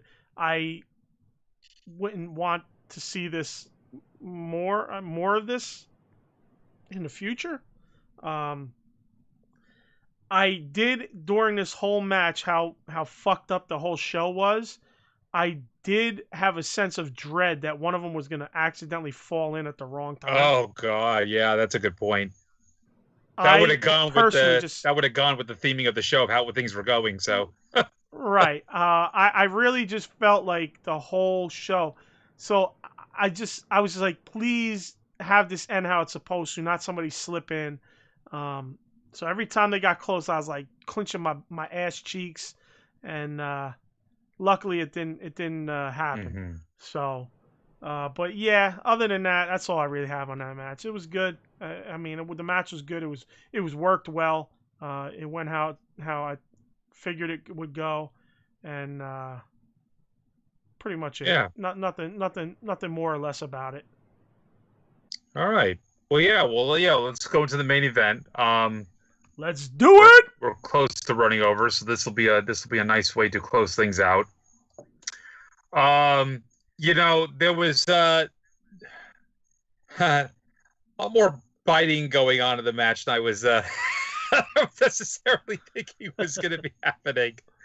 But yeah, it was. I thought it was great. I liked that. I liked that the paradigm shift was banned. That definitely helped to make things very, very interesting. And MJF did keep Moxley grounded in the early stages of the match, which helped with that as well. And I'm trying to think of what really stood out for me with this. I did like the Moxley eyeing Wardlow for a moment before going back to beating up on MJF during that point of the match. That was very again, that's storytelling. I like that they try to incorporate that to go in. And Kenny says MJF was wrong. Yeah, well, he literally was. I hate the thing that made me cringe again. First you have the fucking dentist thing, and then you got Moxley pulling apart MJF's fingers. That I fucking hated that. I hate that. That drives me nuts. It drives me nuts. But no, it went back and forth nicely. You got MJF at the end. He's doing that title taunt, talking some smack. Ends up getting catapulted in the ring post. That was pretty good. Busted open. Nice bust open. Very nice too. Bust open. Absolutely. And then you also had, Moxley selling the shoulder injury as well. Yeah. So you have him selling the shoulder injury. MJF is busted open. It was a war between the two of them. It was really well done. It was built too nicely. I was quite surprised, honestly. I don't know, the whole thing with MJF spinning in Moxley's face. I didn't think they'd be doing anything like that anymore, considering, but I don't know. I guess they're testing and they're fine. They're all testing. Whatever. Yeah. I liked it because you saw the blood on Moxley's face. that was an image. That was an image. But then, then you've got MJF biting at Moxley's fingers. Like, what's this thing with the fingers? It was just, I don't know. I know. I know your OCD germaphobe ass was like, "Fuck this." Spitting, biting. The biting. That's nothing to do with germophobia. That's more just like it hurt to watch. But the thing with the biting and the fingers, hitting the fingers and everything, it was again. But it was a war. It was a war the way it was supposed to be. Yeah. And then, Wardlow getting up in the apron, referee's yelling at him, throws the ring on the mat over near MJF, hits the paradigm shift, ref see it. There you go. It was a great ending. Done. Yeah. So my take on the match was, I don't know if you noticed when Moxley came in, somebody tried to rush him.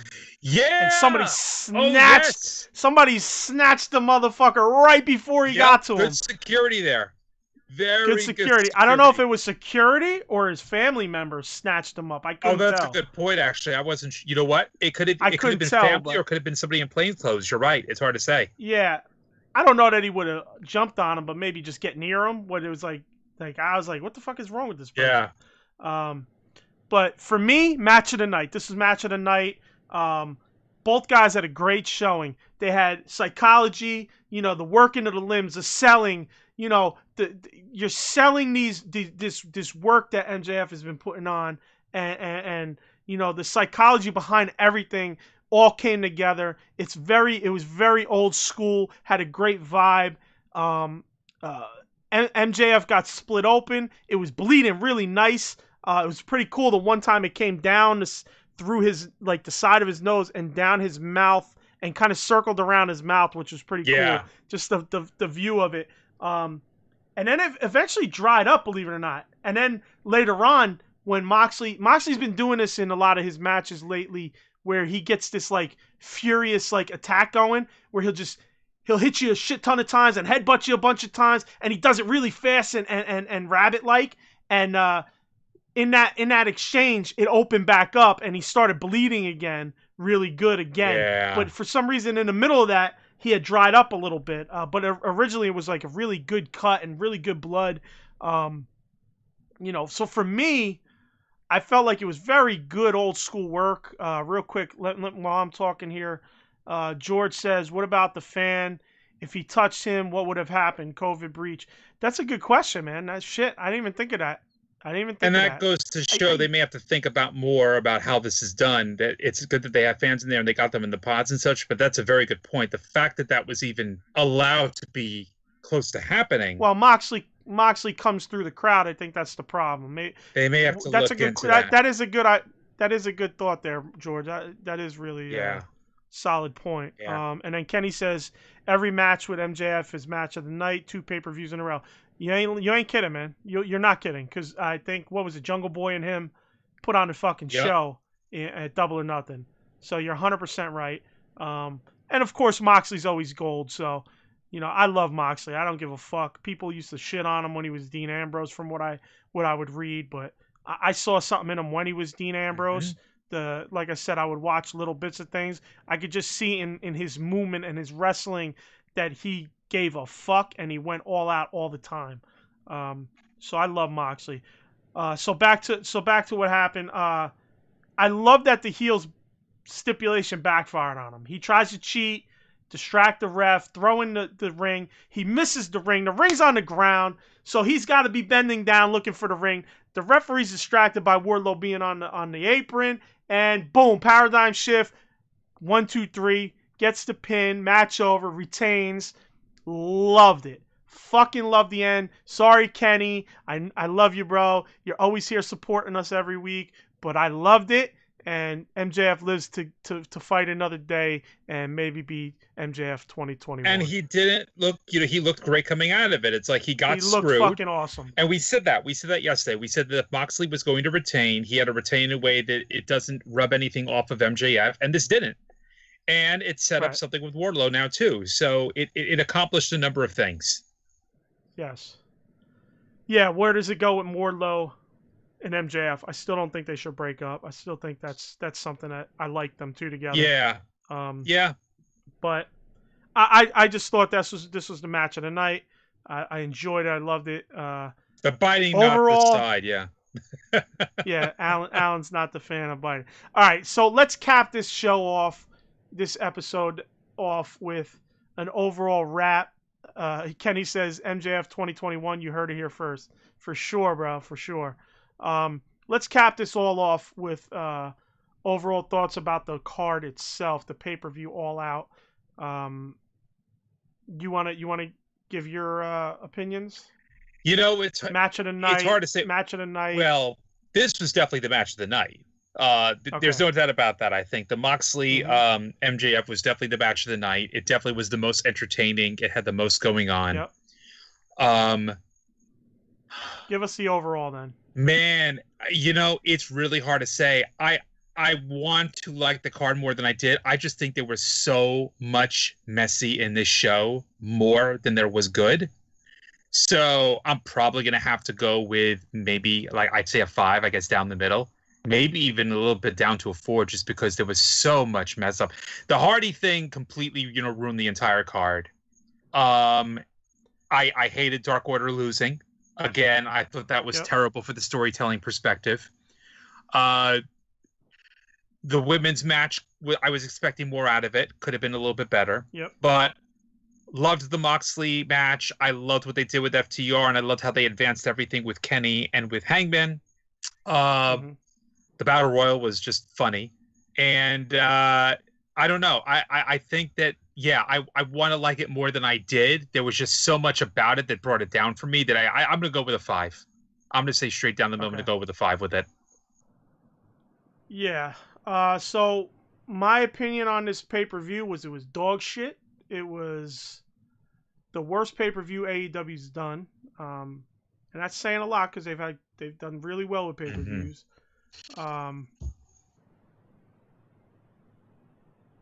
Now, okay.